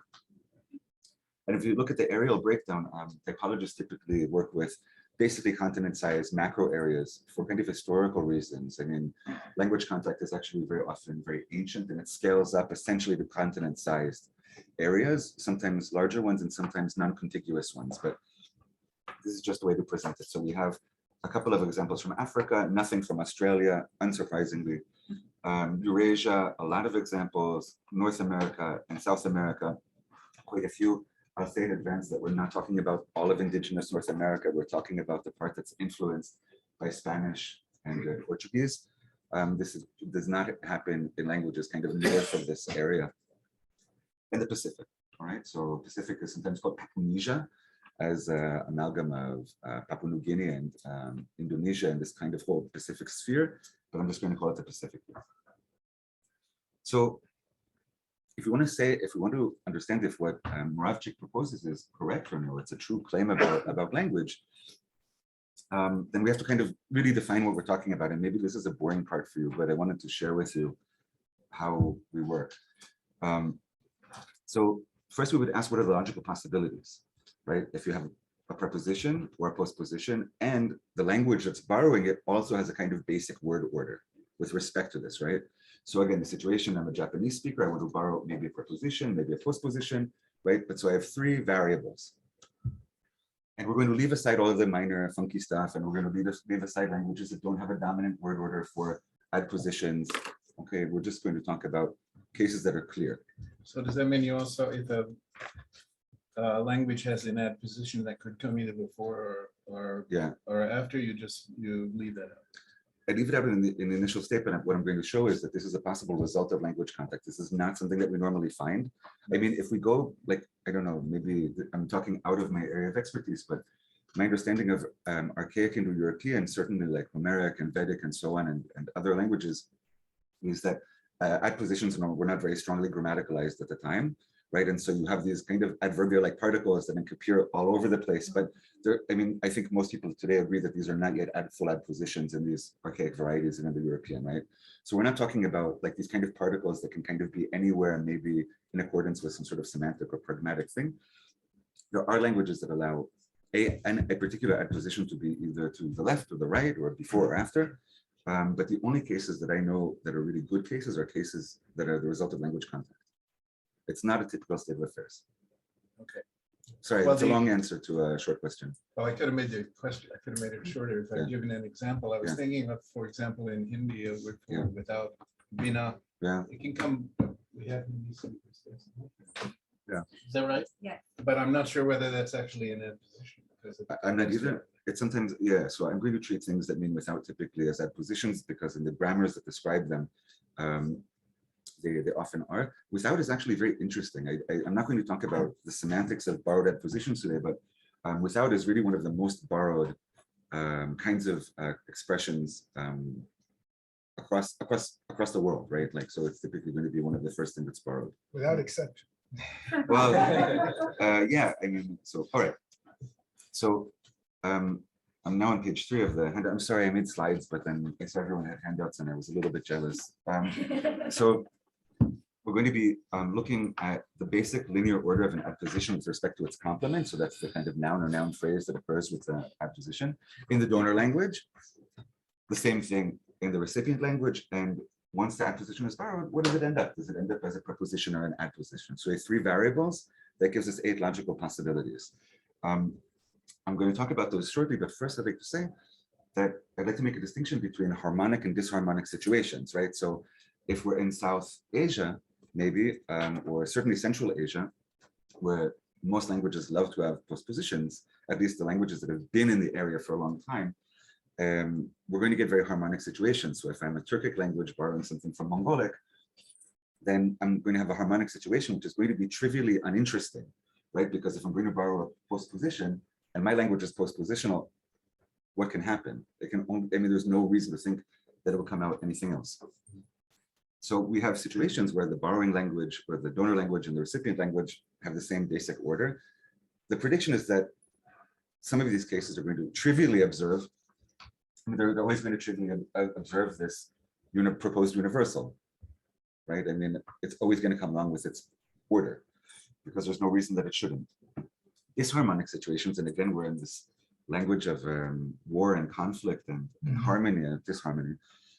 So in the donor language, linear order and the recipient language order don't match up. So that can mean a prepositional donor language and a postpositional recipient language, or vice versa. So the logical possibilities, as we see here, is that I'm not going to read all this out, it's crazy, but like a preposition borrowed as a preposition by a prepositional language, this is trivially predicted to happen by the universal. There's nothing interesting. Similarly, a preposition borrowed as a postposition by a prepositional language is expected not to happen, but there's also no reason in the world that we would expect it to happen. There's no proposed reason that, like, a conflict, no conflict should be resolved by a conflictual solution, right? But situations in which a preposition is borrowed as a preposition in a postpositional language, that's interesting. That's what Moravchik predicts to happen. But if a preposition is borrowed as a postposition in a postpositional language, that is, the language borrows the preposition, the form in its meaning or some aspect of its meaning, but treats it like a native one, this is what Moravchik is predicting not to happen. Right, so this is basically what this table says here. And these are actually, these harmonic situations are actually the only situations in which we can test the universal, because everything else is trivial. So luckily, out of the 100 language pairs or situations that I found, 40 of them are disharmonic from different parts of the world, and that's nice. That's, we can say more about this later, but I think maybe it'll kind of emerge on its own why this is interesting. So now, harmonic situations I wanted to show you just because it's nice to actually have languages and examples. For those of you who are familiar with it, we have like these glosses, which can show a morphosyntactic correspondence between like the language and the translation. But if you don't know these conventions, then forget about it. It's really okay. And if I remember correctly, to bold the adposition in question, then I did it. So borrowed prepositions in prepositional languages. So Coptic borrows Greek prepositions from Koine Greek, a handful of them, and they end up being prepositions, no surprise. Another harmonic situation, postpositions borrowed as postpositions. Here are my examples that these are my Daniel and the Lion's Den examples from Kolami, which borrows things that are either are adpositions or are kind of pre-adpositions in other languages of the area. And again, postpositions, or at least post elements, end up as postpositions in these in this Dravidian language. Now, the harmonic situation, which we thought shouldn't exist, a preposition borrowed as a postposition in a prepositional language, and vice versa. These are indeed not attested. That's a kind of nice sanity check. I mean, it would be very weird if this did happen, and we would be suspicious. So, as an interim summary, harmonic situations always comply with Moravcik's universal, but in two different ways. In two languages, always have the same adposition order. The result is always trivially identical to the order of both of them. But in disharmonic situations, this universal predicts that conflicts will always be resolved in favor of the linear order of the donor language. That's interesting, right? Because probably at least some of you guys are going to say, this is not an issue about language at all. I mean, this could be an issue about language, but I'm thinking that this is going to be something about political, social, cultural dominance that's going on here, right? I mean, I can see, and this is not the way that linguists typically think. Linguists think about languages as systems. They have rules, they have order, things have heads and dependents. These like to be in the same order, but it's nice to give this talk in front of you guys because you can see immediately what kind of claim this could be. So we're going to go look at some disharmonic orders. So Karaim, which is a Turkic language, borrowed a preposition from Polish, kolo. And indeed, if you look at example 4, you'll see that it's used as a preposition. So this conforms with Moravcik's prediction, right? So it's a preposition that's borrowed as a preposition in a postpositional language. Brahui, again, another Dravidian language in which the only grammar I had access to is an early one by Bray, who says all native adpositions are postpositions and all prepositions are borrowed from Perso-Arabic. Now, Perso-Arabic is, for me, an enormous mystery. And as far as I've been able to understand research-wise, it's a mystery to kind of everyone. So, I mean, obviously, you have both Persian and Arabic basically throughout the entire Old World, going from furthest Western Africa and Eurasia to the far eastern parts and beyond, right? And it's often not completely clear when we have an Arabic word, whether it's coming from some variety of Arabic, whether it's coming from some variety of Persian, whether it's coming from some kind of mixed language or a local Iranian language or some other, it's extremely unclear, I think, to the researchers, as far as I know, not just to me, but to me, it's certainly unclear. And I think everyone who works on these languages of Eurasia has experience of this. So anyway, we have multiple ultimately Arabic origin prepositions in Brahui that are used as prepositions, again, conforming with what we'd expect. Whether it comes from Arabic or Persian, it doesn't matter. They both have prepositions.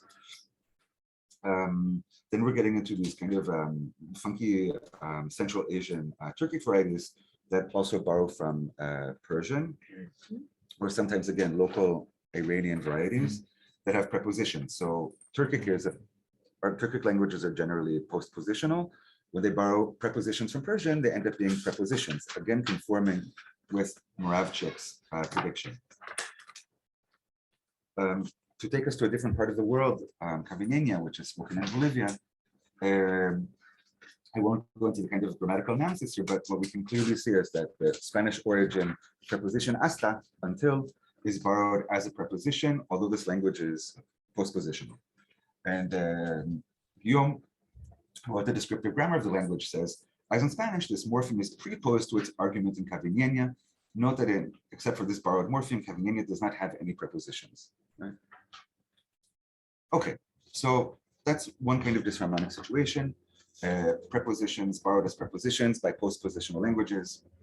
The second kind is actually not well attested, and my examples are a little bit iffy because they're really case markers. Now, typologically, there's no principal distinction between case markers and prepositions and postpositions, but still, one could have a different analysis. And these are Romani varieties spoken in areas where Turkish is dominant. And so you get, in this variety, you get Turkish case markers or adpositions, right? This is what we see in examples 9 and 10. Again, not the best examples. That's easy to have. Yeah. Yeah, for sure. Okay. Now we're seeing a disharmonic situation. Prepositions borrowed as postpositions in postpositional languages. This is exactly what Moravcik suggested should not happen.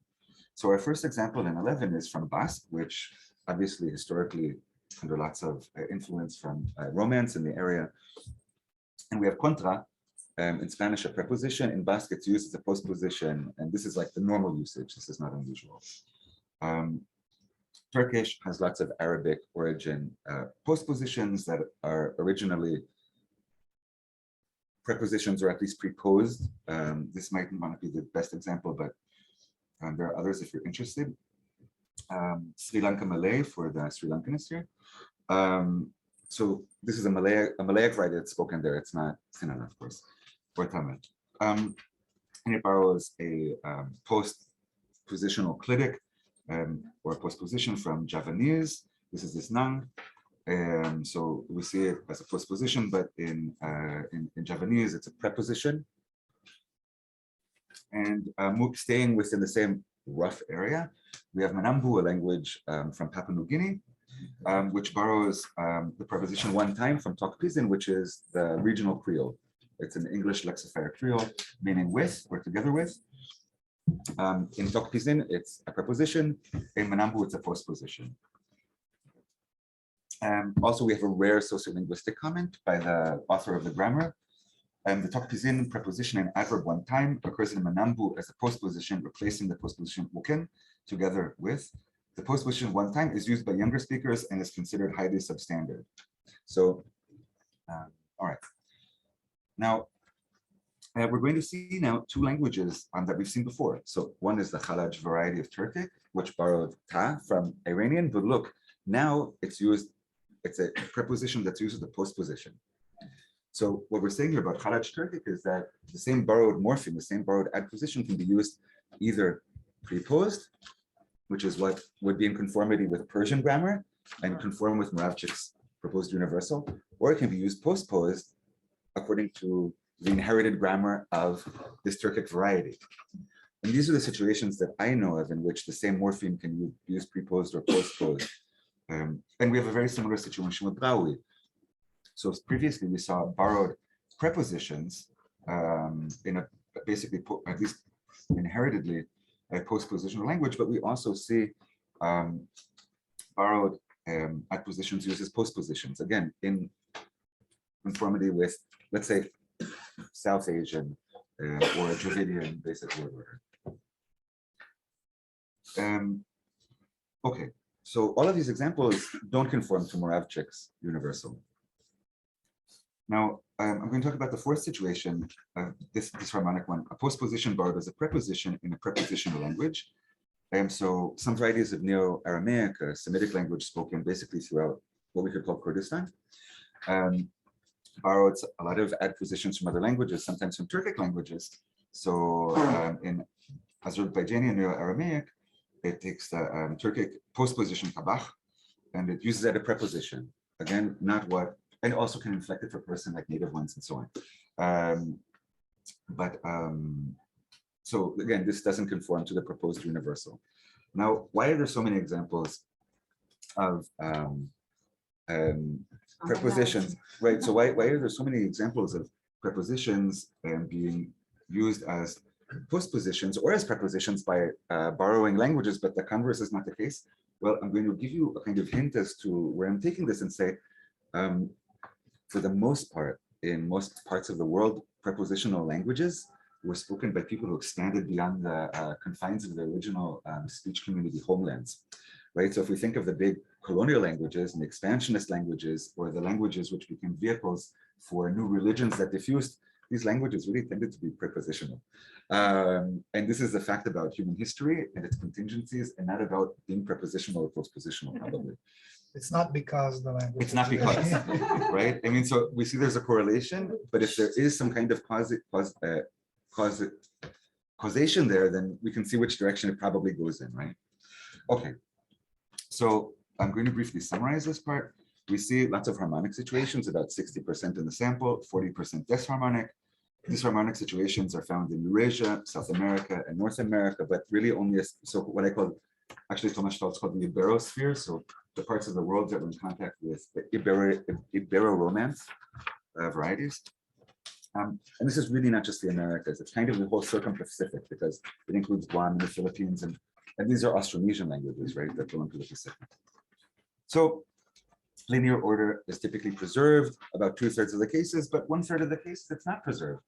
And these don't conform with Moravcik's proposed universals. So this is actually an interesting result. And it's a kind of in line with what we find anyway about proposed universals. Like people tend to propose these kind of absolute universals, and then when we take a bigger sample or we look again, we find, well, these might be nice tendencies, or sometimes they're artifacts of sampling biases. So when we make big samples of languages, for example, we're going to end up having lots of Austronesian and Niger-Congo languages. And because each of these families has over 1,000 languages. And so in any big sample, we're going to have a lot of them, and they're going to bias our results. Or on the other hand, we have other kinds of biases. The grammars of French, English, German, and so on are very handy, as opposed to grammars of perhaps some variety Brahui that was only described more than 100 years ago. And so we also have bibliographical biases. So, and there are other kinds as well, right? What's kind of unexpected is that prepositions are more frequently borrowed than postpositions in disharmonic situations. I said, or I hinted at why I think this is. Eurasia is the only area that shows the whole range of outcomes. And it's really interesting because other than Basque, we're not really talking about all of Eurasia. We're talking about a particular band of the Asian part of Eurasia, right? So from kind of Western Asia throughout South Asia and upwards, and really kind of talking about, I don't know what historians or geographers would call this, but like this kind of extended Silk Road, perhaps. I don't know. I could be wrong. But we can also go into kind of like more micro areas. So South Asian Indosphere is a hotbed of adposition borrowing, but really all of the languages, at least in my sample, are postpositional to begin with. So they're harmonic. Nothing interesting is relevant for today's talk. And the same thing goes for this Middle Volga region. So you have Turkic and Uralic languages and lots of bilingualism there. The Circum-Pacific Iberosphere has lots of disharmonic situations, but Moravcik's universal, when we're talking about Spanish and Portuguese, is always observed. And I think this is not trivial. And actually, none of this is trivial. Prepositional Romani, Yiddish, and Neo-Aramaic languages often borrow adpositions, but most of their contact languages have prepositions to begin with. And these kind of transnational languages are very interesting for our purposes because they're in contact over wide areas, but not in the same way that English is. It's this kind of superimposed language. I mean, we're really talking about multilingual speech communities in which these languages are often not the only language spoken. They typically don't enjoy high prestige in the larger political entity and so on. So in some cases, we have languages that are in contact with different languages with different word orders. So it's a nice laboratory. So Brahui, which is a postposition language, is in contact with Indo-Aryan languages that have prepositions. Romani, which is prepositional, at least inheritedly, is in contact with Finnish, Hungarian, Turkish with postpositions. Near Aramaic, historically prepositional, in contact with Turkic, Azerbaijanian, or the other way around, postpositional. And then we get these languages which are so spread out that they're in contact with languages all over the place with different word orders. And to be honest, for most of the globe, word order is essentially an aerial feature, right? So if we're in most parts of Central Asia, we're not going to have many opportunities to find prepositions at all. We have to go a little bit further abroad, and so on, right? So Arabic is in contact with families from Bantu, Turkic, Indo-European, Indo-Saharan, and of course, many, many more. So it has lots of opportunities to share its prepositions with languages with very different kinds of word orders. Spanish is in contact with languages from an enormous number of families, hundreds, in fact, and not only indigenous ones of the Americas. And Persian, again, in a kind of more limited way, is in contact with languages with different word orders. So we can, again, this is a nice kind of laboratory. So the bottom line, and if I'm kind of over summarizing, then please forgive me. Linear order preservation is not an absolute universal, but a tendency, and both kinds of counterexamples are found. So what do I take away from this? First of all, purely structural accounts don't make the right predictions. So if we just want to take language structures and we plug in this language structure and that language structure, then we don't get the right output, right? So structural accounts just aren't very good. So we probably need at least a more balanced type in which language external considerations, cultural ones, social ones, political ones, literary ones, religious ones, whatever. I mean, these are lots of different words which really say the same thing, that human beings are not just language speakers and language users, they're also human beings in a very holistic way. And all of that impacts language. So these situations might, in fact, this kind of holistic nature of the human being might, in fact, provide the motivations for borrowing, and perhaps language structures do indeed provide a kind of set of, I don't know, constraints, but not inviolable ones, right? So this is the way that I think it goes. Now, the thing that I think, at least at the moment, is that if we look at all of these observations together, there might be a discourse constraint or a social constraint against altering the donor language linear order, at least in a speech of bilinguals. So let's say I'm a Quechuan speaker in the Andes, and I also speak Spanish. Now, when I borrow a Spanish preposition in Quechuan, I'm not only having to maintain or not maintain the norms of Quechuan, which is possibly my first language, but I also know Spanish, and there's norms associated with Spanish that I have to take into account, right? So there might be a constraint against really violating the norms of the donor language as a bilingual, right? So if I want to speak Spanish, I want to speak good Spanish. I want to speak appropriately, and not violate the rules willy-nilly, at least, without a good reason. Because again, the donor language is also typically part of a bilingual repertoire, right? I mean, we might be talking about two different languages, but they live inside one and the same human being, right? So probably this is what leads to the preponderance of Moravcik's universal working, actually, right? Speakers of bilingual speakers are going to tend to maintain the norms of their donor language as well as the recipient language. But we can imagine situations in which such a constraint or such a norm might be violated. So and I think that there are situations that might facilitate disloyalty, so to say, to a linguistic norm. One is situations in which bilingualism is community-wide, and whether I use something as a preposition, as a postposition, I'm going to be understood by my interlocutors, at least in some speech registers. Another thing is probably, that linguists very rarely talk about this, but linguistic play, right? And here we might see the importance actually of various sorts of literature, whether written or oral, in contributing to spoken norms, right? There might be some things that are okay when we're joshing around with our friends that are not okay when you're talking to your boss or the president of your university. I mean, this is kind of universally true, as long as we have a society that's stratified enough, right? So that's one situation. Another situation might be that speakers are actually no longer bilingual, and the donor language patterns are no longer available to them as part of their active knowledge, right? So like we know that this thing used to be, in another generation, people would have known that this originates. I mean, English also has parts of prepositions that come from French and from other, but like no one knows this, right? Like if I say this, you're thinking, which ones?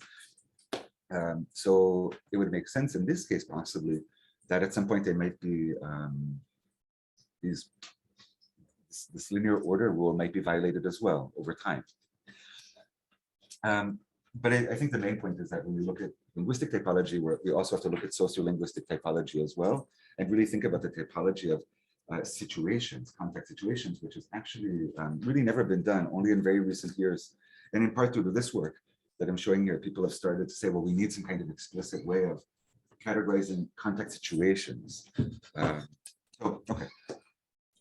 So now I'm going to, in a kind of suggestive way, throw some questions in the air, and then I'm going to very briefly present a second case study, super briefly. And then I want to leave everything else to the discussion and not say anything too definite myself. So what is it about Spanish and Portuguese that leads to this order always being observed?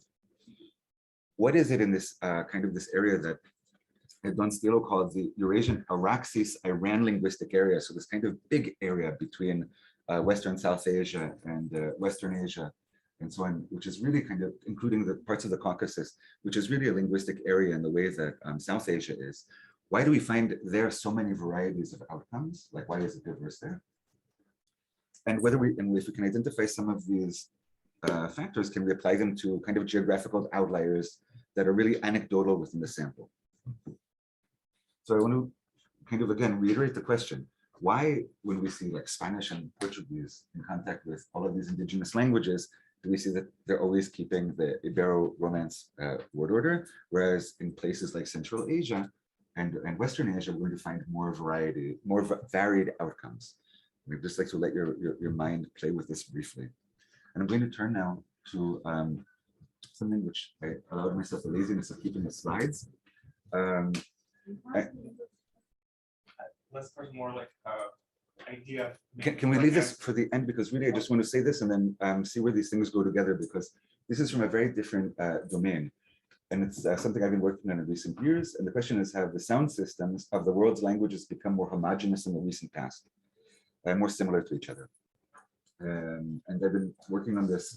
So very briefly, some languages have small phoneme inventories or phonological segment inventories. This is the smallest one known, Central Autocast. Some ones have very big and fancy ones. The so-called Khoisan languages of Southern Africa and some Caucasian language have very fancy, big phoneme inventories. Most languages are like Estonian or Hebrew and have a kind of middle-sized one. This is something we know from typology. But we also know that distributions are skewed. What we see here is a map of where we have front-rounded vowels, labor abusive plurals, things like and gb and things that I can't pronounce, and clicks. And what I want you to see here is that I mean, you don't have to know anything about language, you just see that they're geographically limited, right? So these yellows are all in Western Africa, Central Africa, and the clicks, the black things, these are all in Southern Africa, right? So just like this is a geographical skew.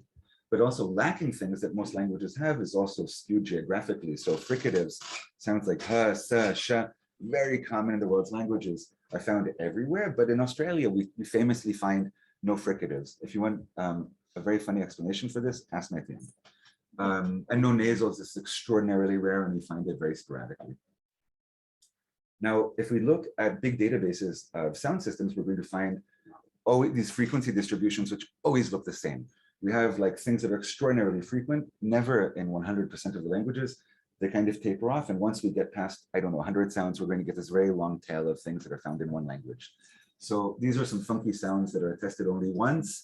Those of you who know some International Phonetic Association notation might be able to puzzle some of these out, but these are sounds that we find distinguished only in one language. And there are many of these, thousands.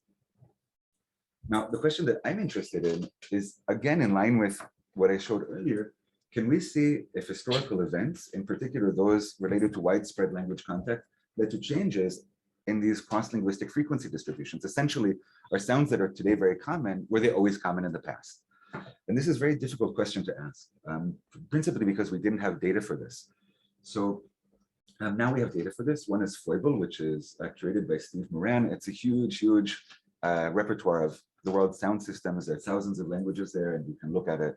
It's very fun. Something that I partially built is BD Proto. It's a database of ancient and reconstructed sound systems. We need this for the ancient part. And Segbo, which is something that really I built together with, again, some colleagues. It's a database of borrowed phonological segments. So languages like to borrow phonological segments. English, for example, every instance of je originates from French. In Hebrew, every instance of wa comes from other language, originally at least, and so on. So we found 1,600 borrowed sounds, 530 languages. It's really a big database. The coverage is good. And interestingly, this is really salient only in the past 500 years. I mean, I say salient because if the borrowing is ancient, it's going to be harder to identify as a borrowing. But, and I'm giving away the end, many of the donor languages are those that spread throughout the world through historical processes of colonialism and globalization, such as English, Spanish, Arabic, Russian, and Indonesian, which really came to dominate whether their individual areas or areas beyond their original areas. This is the world coverage of this database, if it interests you, just to show you that it's not all from one place. And this is what it looks like, again, this kind of frequency distribution. The most borrowed sounds to the left, I'm guessing that you can't guess what the most borrowed sound is, but maybe someone wants to try. You could only. So you're saying what's the most borrowed sound? Yeah. Shut. No, close though. It's a fricative. Again, if you want to know the answer to me at the end, well, here it is. It's fa. But the reason for this is hilarious. Fa? Yeah, fa and ver the most, well, fa is the most borrowed sound, and after this, something like voice stops, fricatives, affricates. These are the top ones, definitely consonants over vowels. And across all areas, we're getting this kind of voice stops, affricates, fricatives are really the most borrowed. It's one, but some areas had kind of prehistoric and early modern distribution. So Africa has very rare, almost no p, prehistoric p. But it got lots of p via borrowing, and Eurasia had very little f, but it got f via borrowing, and so on. So what are the donor languages? So again, we see this distribution where a small number of languages are giving lots of sounds, and then this kind of long tail, and this is where we have things of like, one indigenous language giving another to a non-indigenous language. But essentially, we're talking about the big languages of the expansionist languages. Spanish, Portuguese, English, Malay, Arabic, Russian. And since we can date the expansion of these varieties in the world, we also know how recent the diffusion of these sounds was. So these are the sounds, never mind. There's an article about this. It's tons of statistics and math, and it's not interesting. But what we can see is something else that's very interesting. If we look at ancient languages, and we look at modern languages, we find a discrepancy between the frequency of sounds. So we're going to find very little f and v, for example, in ancient languages, lots of it in modern languages. And what we show in our study is that this discrepancy between ancient language and modern languages really correlates to the most borrowed sounds. So what we see is languages of the past were very different from languages of the present in terms of their phonological inventories, and it's very plausible that this is a result of large-scale borrowing, which itself is the result of the expansion of restless peoples, let's say, without getting judgmental. I'm going to finish in 1 second, and then we can have you guys can take it away. So again, in terms of the sound inventories, languages have become more similar to each other in the recent past. Importantly, the main drivers of this homogenization have been, again, languages spoken by large expansionist cultures. And you can think of whatever you want, but the things that come to my mind are, of course, colonialism, imperialism, religious diffusion, trade, globalization, and so on. I don't want to say that this necessarily connects to the notion of grammar wars, but nonetheless, this restlessness is not always a peaceful one, right? So I'll leave it at that, and thank you for your attention.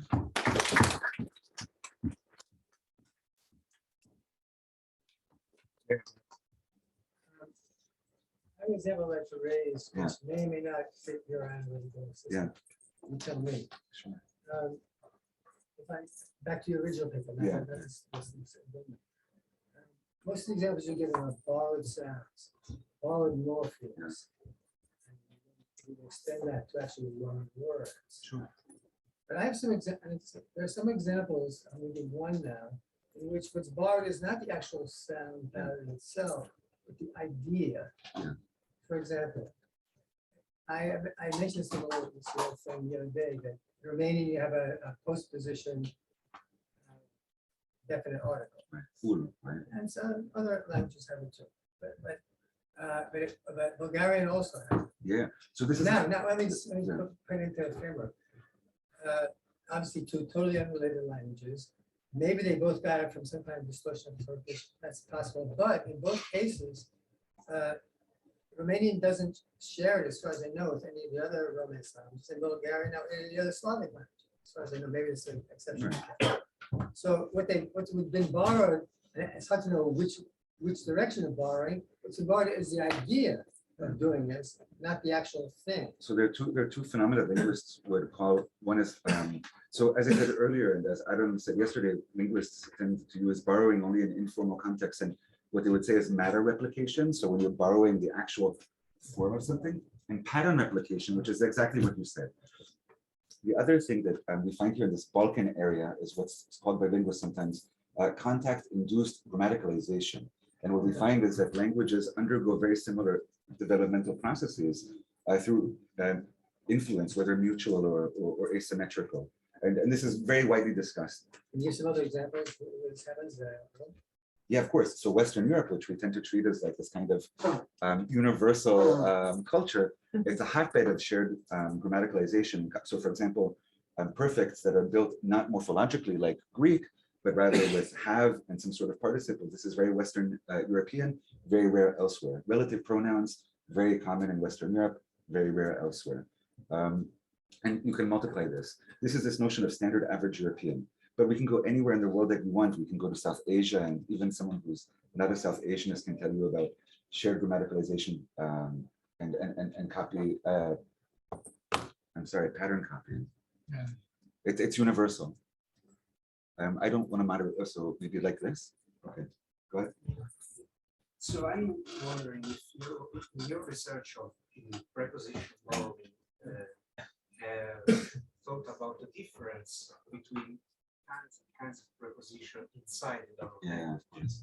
And I think so because the two examples you have given, like contra in Spanish and koło in Polish, they are both preposition and something else.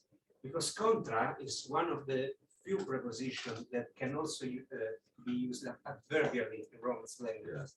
Koło in Polish is also a noun, meaning around. Yeah, of course. A circle. Yeah.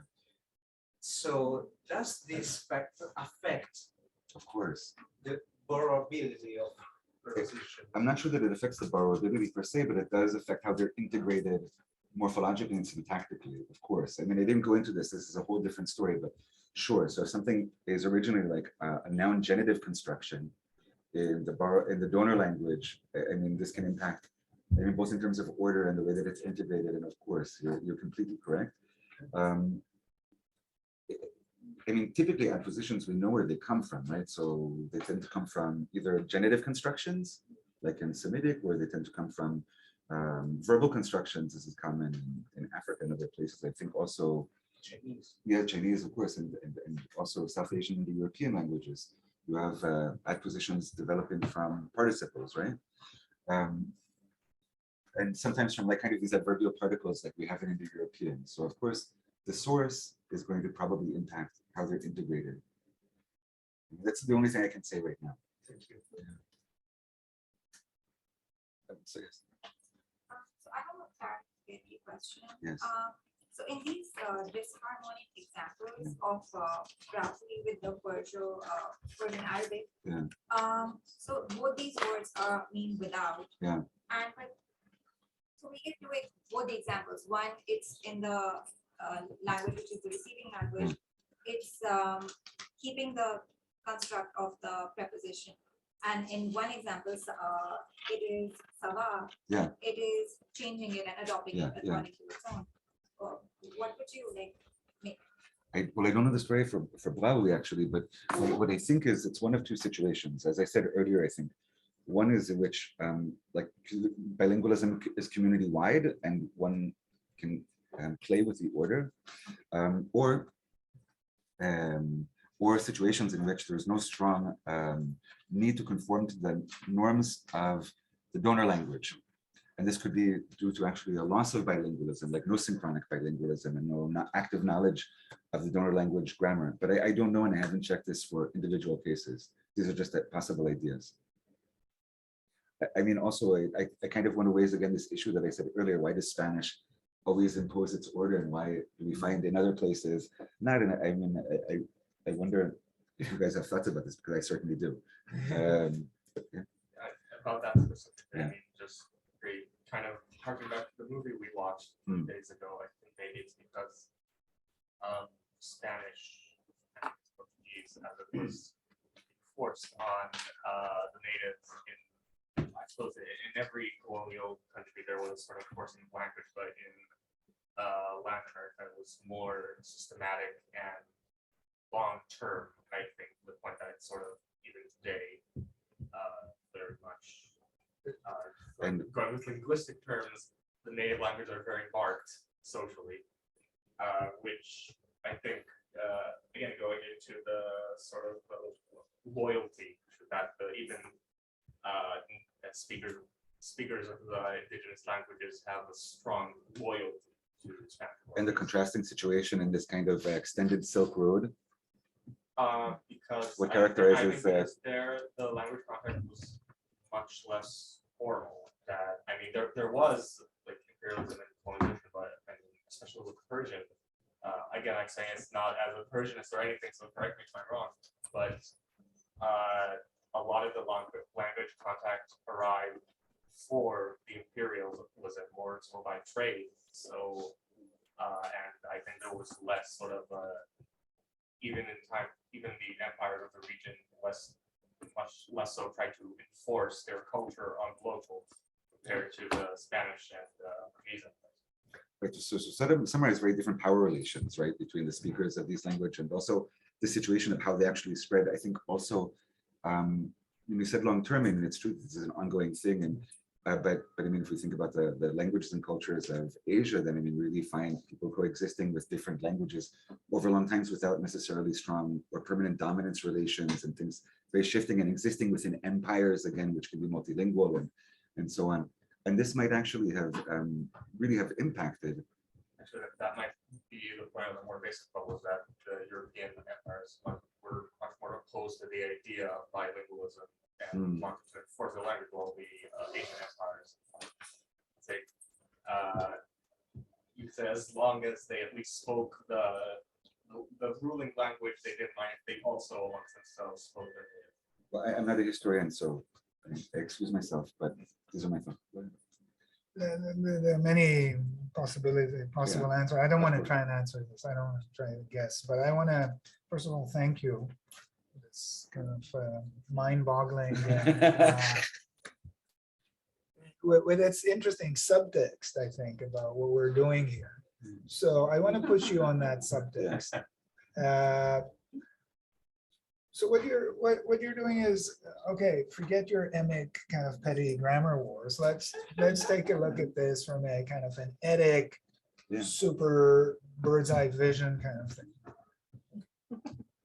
But there is also emic grammaticality, just as we saw in the. So I want to ask you, I want to push you to think about the ways in which these kind of general forces of language contact intersect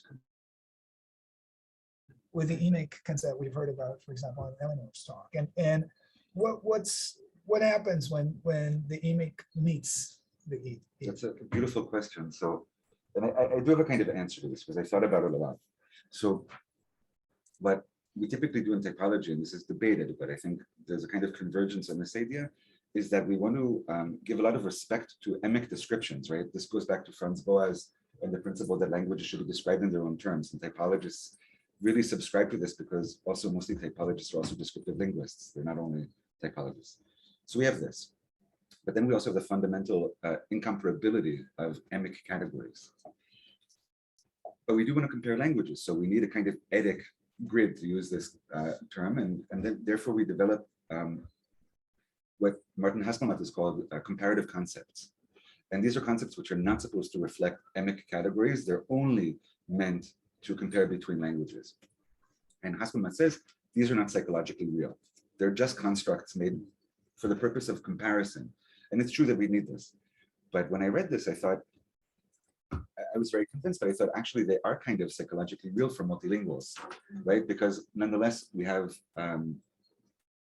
like, let's say we want to borrow, I mean, we saw many examples of this over the various talks. You want to take in, I don't know, for my case, a Greek origin adjective and use it in Coptic, we have to do something to integrate it phonologically, morphosyntactically, discursively, and so on. And everyone can nod because they have their familiarity with their own languages. And actually, this is really related to having two emic categories and some sort of comparative concept as well. So I think that typological work is, of course, founded on emic descriptions, right? And then it says, okay, but it's a separate endeavor to compare languages, and we need an explicit methodology for this. I wonder if you're asking me something kind of deep and humanities, and I'm giving you a methodological answer that's disappointing you.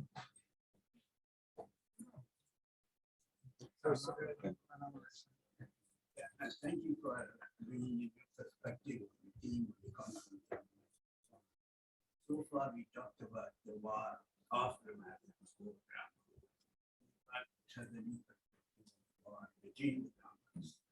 Between the grammars in the sense that what territories the grammar conceives to another grammar. And as you said, there seems to be a hierarchy in the sense that certain territories are easily conceived, capital is never conceived. Universal. Talked about. But over the history and the context studies, more and more territories. This is true of lexicon as well as the grammar. At one time, there was the belief that the terms of kinship or terms of numeral are not powerful. Now it's proven to be wrong. The same thing. Now they must admit that there is a type crossing. So the old bar of you don't cross the types within the types. I think that's also in. So it points to the fact that the grammars are much more flexible than grammatics.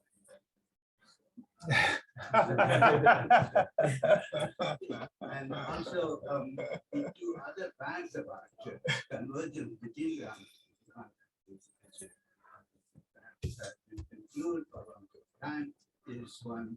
The other possibility of what you call the already present disposition, potential in the language. So it's not only by contact, but there is a potential which is activated. I mean, this is a case of controversy between retroflux and the audience. So it came from the observation, there was a disposition already. The second one is what Greenberg called the implication of the universe.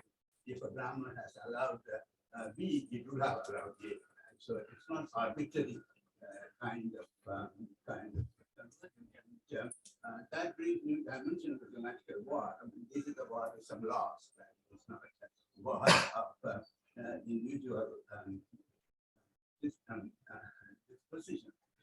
My question when you talked about phonological convergence across the languages, languages of the world. Want to say that it is due to the lexical borrowing? Yes. Yes. Through the lexical borrowing, the Yes. Yes. take place, and we all know the reason for Yes. this. Yes, absolutely, 100%. I mean, I'm so glad that you said everything that you said, everything I completely agree with, and I'm grateful to you for saying it. So yes, I think it's of course, this database is, I didn't say this because I didn't want to prolong things, but it's based on sounds that are borrowed as a result of lexical borrowing. So again, thank you. Yes, I'm just thinking, sorry. Something came back to me that when I was learning English and I didn't know how to pronounce it, I would write it down in Chinese characters, the closest approximations. Like, so Australia becomes like 5 characters. What sounds like in my native dialect, not in, which I didn't know at that time. So, but that of course did not influence the pronunciation of English. No. In fact, in general, and because I grew up in Hong Kong when it was a colony, and I didn't see much instance of phosphor pronunciation. I mean, languages can come into context and have nothing to do with each other. It depends on what level, right? I mean, so I think we've mentioned in the past the difference between individual level and community level, right? And these could be quite different, right?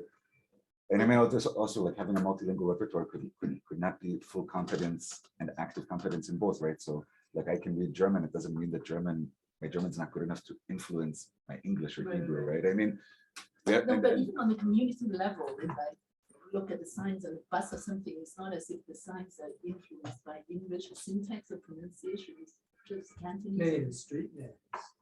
Okay, so the street names are transliteration of some so maybe English names, but that's about it, right?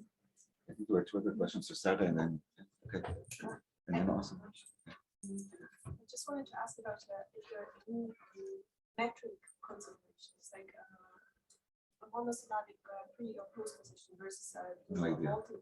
No idea whatsoever. I didn't look at it. I was just thinking about like in Hindi or Arabic, like kulli product, you could say, but you, of course, you would use ba'ad or noun means as a post position. Yeah. But that also connects to Alexander's question about the verbal usage. And you would think that ba'ad is adverbial? That, no, I would say Yeah. that is kept as Oh, yeah, of course. it transfers to a post position, right? Because it's odd because it's longer and the one is also too small. It's shorter, so it kind of adopts the, I think these are also conglomerates, like really cool. Then it's lexicalized actually. And I wanted to ask how these things show up in the statistics also. No, I didn't look at the phonology of the adpositions at all. So it's very interesting. So thank you. I could take a look. Thank you so much for a fascinating presentation. I wanted to ask about the second thing you were talking about. Yeah. So just at face value, your results seem to disqualify some of the methods used by historical linguists to reconstruct the phonologies that you're referring to, I think, because, well, for example, people would say that like Proto-Indo-European can't have not had voiceless planes because it's got voiced planes, right? So they use typological considerations to say, okay, this phonology is atypical, so it can't have happened. Do you think it's relevant? Well, I don't think that, I mean, how to say this correctly? Historical linguists should use typological generalizations with caution. Yeah. Do you think there's a way to control for this? Is there a way to kind of de-bias the application of typology? Yes, you have to take a really different view of it. So, like in recent times, people no longer ask, some people still ask the same questions, but some people ask not so much what's universal or not, because the short answer is very little, but rather what's, where, why. And then kind of like turning things on their head. So trying to develop kind of more statistical predictive models of what we find where based on what we know about language, external facts, rather than doing it the other way around, which is to look at the results. Like, just to give you an example from area linguistics, right? So what people typically do is they look at an area and they see that there's lots of common features, but all historical linguists will say that we actually have no workable definition of a linguistic area. And the reason is we reason from two things simultaneously. Things are found in the same area and they share a number of linguistic features, but we don't know how many linguistic features you need or what an area is. So what today people are suggesting to do is to turn it on its head and say, let's take an area that we know historically, geographically, is an area that we would want to recognize for another purpose and see whether this is a predictor in our model of what linguistic features is going to have. It's a very different perspective. But again, a long answer to a short question. I would say that like these kind of Greenbergian correlations and so on, which in the 70s and 80s people were very happy about because they enabled them to reconstruct Proto-Indo-European and Semitic in different ways. I would say that like the result of this is that people thought we should be cautious. Yeah. Wait, Sivan and then. Thank you. It's really fascinating. I am really also fascinated by this thing of how in bilingual or multilingual situations people decide what to say. And I think it's a lot about there is a certain syntax involves a certain expectation about what is coming next. Next thing, when you have more than one syntactical system, then there is this general expectation, but there's also an expectation that starts when the sentence starts. And there's a really nice example in that Telecom when he discusses, it's another verse that is flawed, and he discusses the conjunction. And so generally you can take anything from Sanskrit into multiple balance. So you can use the word cha, which is and in Sanskrit, and you can use it as much as you want. Generally, and in Sanskrit, you can use, if you are counting three things, you can use 3 chas or you can use 1 cha. That would be fine. So if you look at the Maniprabhavan verse with the word cha, that would make there would be no issue. But he says, well, in a situation in Malayalam, in Kerala Bhasha, it works differently. And it works with postposition, with the postposition and you have to use the postposition for each and every object that you are using. So if, and then get the flawed example is of a poet who used 1 poem, and then he used the word, he used the cha. And the author of that this is breaking the pattern. The name of the flaw is called the broken pattern. That is connected to Sanskrit flaws that have the bigger things. So what I'm saying is that in these, maybe what I'm asking is that maybe it's more contextualized within the usage, because maybe something that can seem completely fine because I have it at my disposal. If I started something in one language in my mind, then I should also like continue with that language because then there will be different questions. Sure. I mean, this is at the heart of the original discussion of code switching. Like, there's this article by, I think, Shanna Poplak, which is called something like, sometimes they start a sentence in English, y continúa en español. I think that's the name of the article, right? And I think this is one of the things that really informed the discussion of this, is exactly this, like starting out with something and then what are your expectations and when can you shift and when do people shift? I mean, I'm not sure exactly how I think one can cash this out. This takes us a really, in my view, this is the part where it's the job of people who do descriptive work to kind of really understand what's going on in their particular systems, and then to see if there can be some method for comparing them across. So I'd be very interested in like looking at this kind of thing together with, I don't know, like code mixing strategies in Coptic and Greek and other languages and seeing what's going on there. And maybe then we would have a more, because the thing is that as persuasive as MX studies are, they're not generalizable, right? So if we want to do both, then we have to have a method for doing each.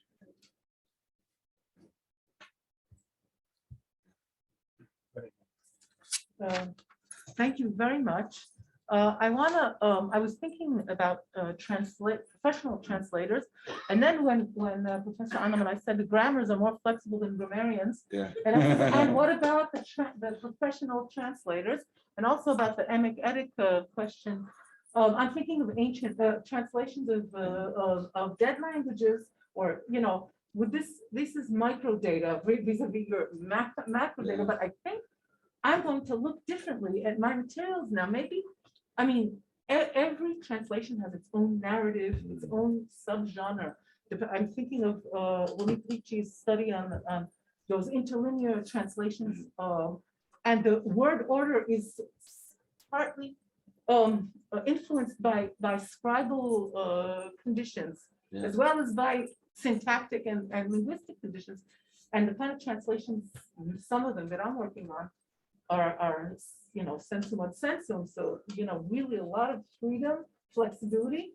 However, and also it's not a natural person, a bilingual person in huge amounts in statistics. It's an individual who is deliberately and artificially and maybe trying to leave his own mark as a translator. But it would be lovely to see if I could find some of these.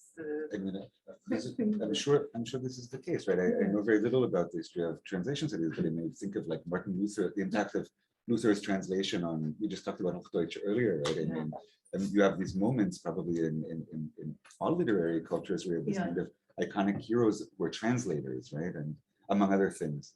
Also keeping in mind the translation and interpretation and commenting and things are not always distinctive. They're not always distinctive activities in the modern world, right? Like this whole like literatum and so on. I mean, this is not trivial. But those looking at some Thank you. I would ask you a philosophical question. Yes.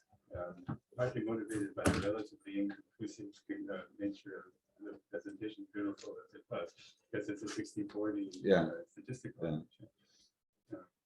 Despite all of that, you say, as a kind of takeaway, that historical linguists should use typological considerations with caution. First, I really want to know what kind of caution you're thinking about. Secondly, I want to know, I mean, given the kind of linguistics that you do, whether you don't think that this kind of work, contact between language systems, language grammar, might have implications for the genealogical model we use all the time in historical. Sure, I'll answer the second one first, because I mean, this is something that people have known since the 19th century. So you get Ugo Schuchart like going against the neo-grammarians and their tree model, or Schleicher with the wave model. This is inherent to historical linguistics from the first moment, right? That people are dissatisfied with this kind of very neat, phylogenetic story. As for caution, I'd like to say, so like Greenberg, when he wrote about these correlations, he wasn't the first, but he was the first to do this in this comprehensive way. He had a small and very biased sample. Now, he found like lots of very neat correlations that upon closer examination turned out at least to have several things. One is, first of all, the sample is very biased towards languages that he knew well, and these were mostly languages of the old world, because that was his kind of area of specialization. And it turns out that some of his original findings were artifacts of this bias towards old world languages. Now, a lot of his results replicate, right? But replicate as statistical tendencies rather than as solid universals. So what happened is, like again, in the 70s, people were enthusiastic about Greenberg's results. And what they did is they did two things. One is they said, this is amazing, we can use this to reconstruct Indo-European. And so there was this period where they kind of tried to reconstruct Indo-European as very harmonic. And it turned out some of these correlations were actually spurious. I think historical linguists today have maybe more patience for reconstructing systems that are not completely harmonic or not completely consistent, because that's in fact how many languages are. So I would say that the other thing, of course, and I mean, if we're talking about grammar wars, I should at least be allowed to say this. It was not only historical linguists that were enthusiastic about Greenberg's results, also Chomsky linguists were enthusiastic about it and put it into their cognitive model of language, right? So you have like parameters. So all languages should order their heads and dependents, so object and verbs, but also add positions and complements in the same way. And this is inborn and it's a setting, and this is what the child actually learns. And this completely failed. I mean, like theory internally it failed. Because actually, again, these correlations don't work out the way that you would expect them to.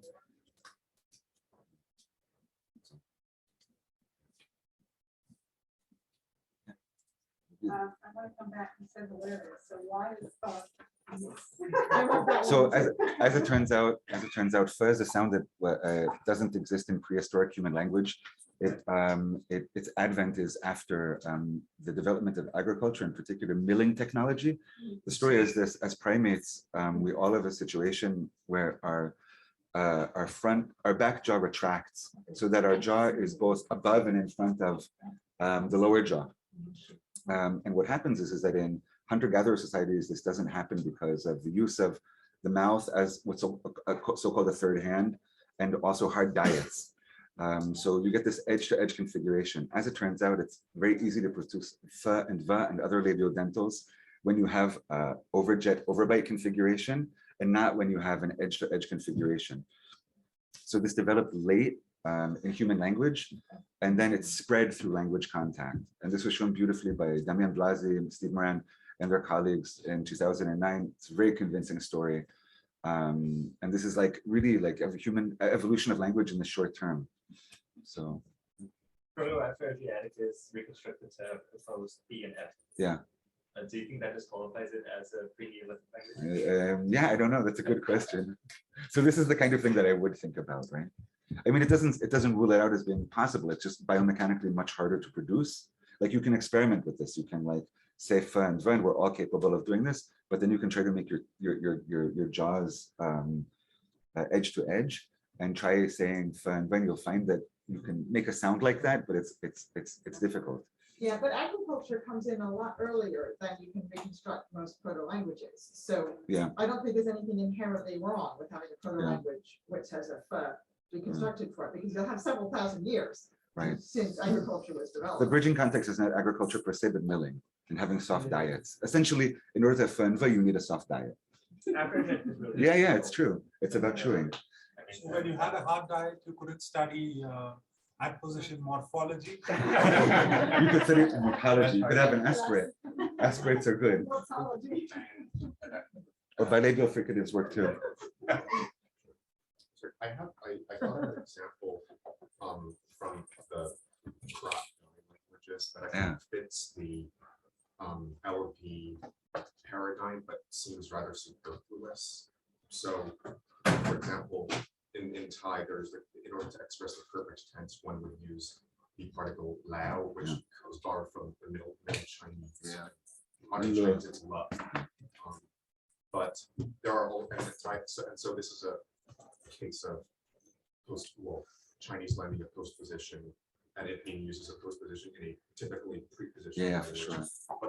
But I'm questioning this because there are already many prepositions in Thai that can be used to express the exact same perfect tense. And so I'm wondering whether you have some kind of sociolinguistic explanation for why cultures, for example, have borrowed postpositions, despite pre-existing prepositions it seems a bit superfluous. I mean, superfluous from the point of view, again, we come back to this issue of like languages as systems and also languages vehicles of communication and social action, right? So what may be superfluous from the point of view of the linguistic system might not be superfluous at all from you as a human being navigating society and communication and prestige and a million other things. And I think this is exactly the point. And again, like I'm kind of, I don't know what the word is I'm shooting at my own camp in a way. Like this is not the way linguists would like to tell the story. Linguists want to tell the story that like language is its own thing, it's autonomous, and we can research it and we can explain it in its own terms. But to me, that seems like complete fiction, right? Precisely because of cases like this. I mean, also, for example, in English, there is a perfectly good future tense at some point with will, right? And then at some point, going to started to grammaticalize. You already have a future tense. This starts grammaticalizing. Why? It's superfluous. You can do everything with will. That's not how language works. People want to be expressive. They want to communicate. They don't always intend the meanings. They don't always intend the meanings that speakers end up inferring. And these are the things that cause this kind of fluorescence in language. You know, like this idea of like, you know, having only the bare minimum. I mean, no one would settle for this. Maybe very taciturn people, but I don't think we don't know about taciturn. Yeah, like it reminds me. In taciturnese, maybe. Yeah. Finns. The second thing you said was hilarious was the absence of fricatives in Australian language. So there's an idea about this. We don't know for sure, but it's the best situation in the market. So as we know, Australia was settled like 40 to 50,000 years ago. This is a very ancient settlement, and it's mostly dominated by one language family, Pama-Nyungan.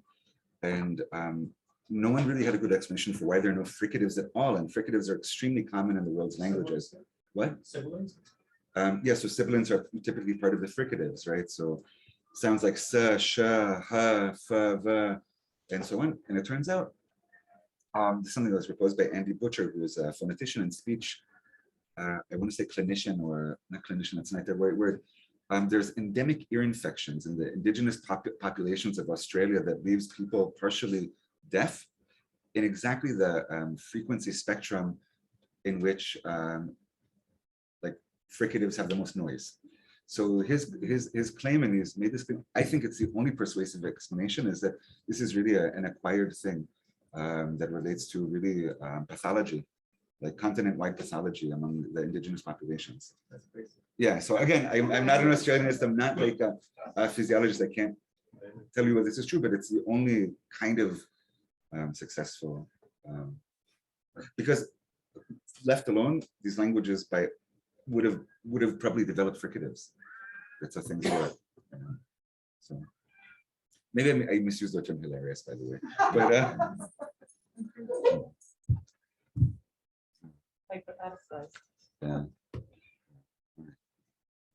But maybe I can just add, from the perspective of my field, I'm very happy to hear your talk, and actually we have the same battles in philosophy and theology, where we also have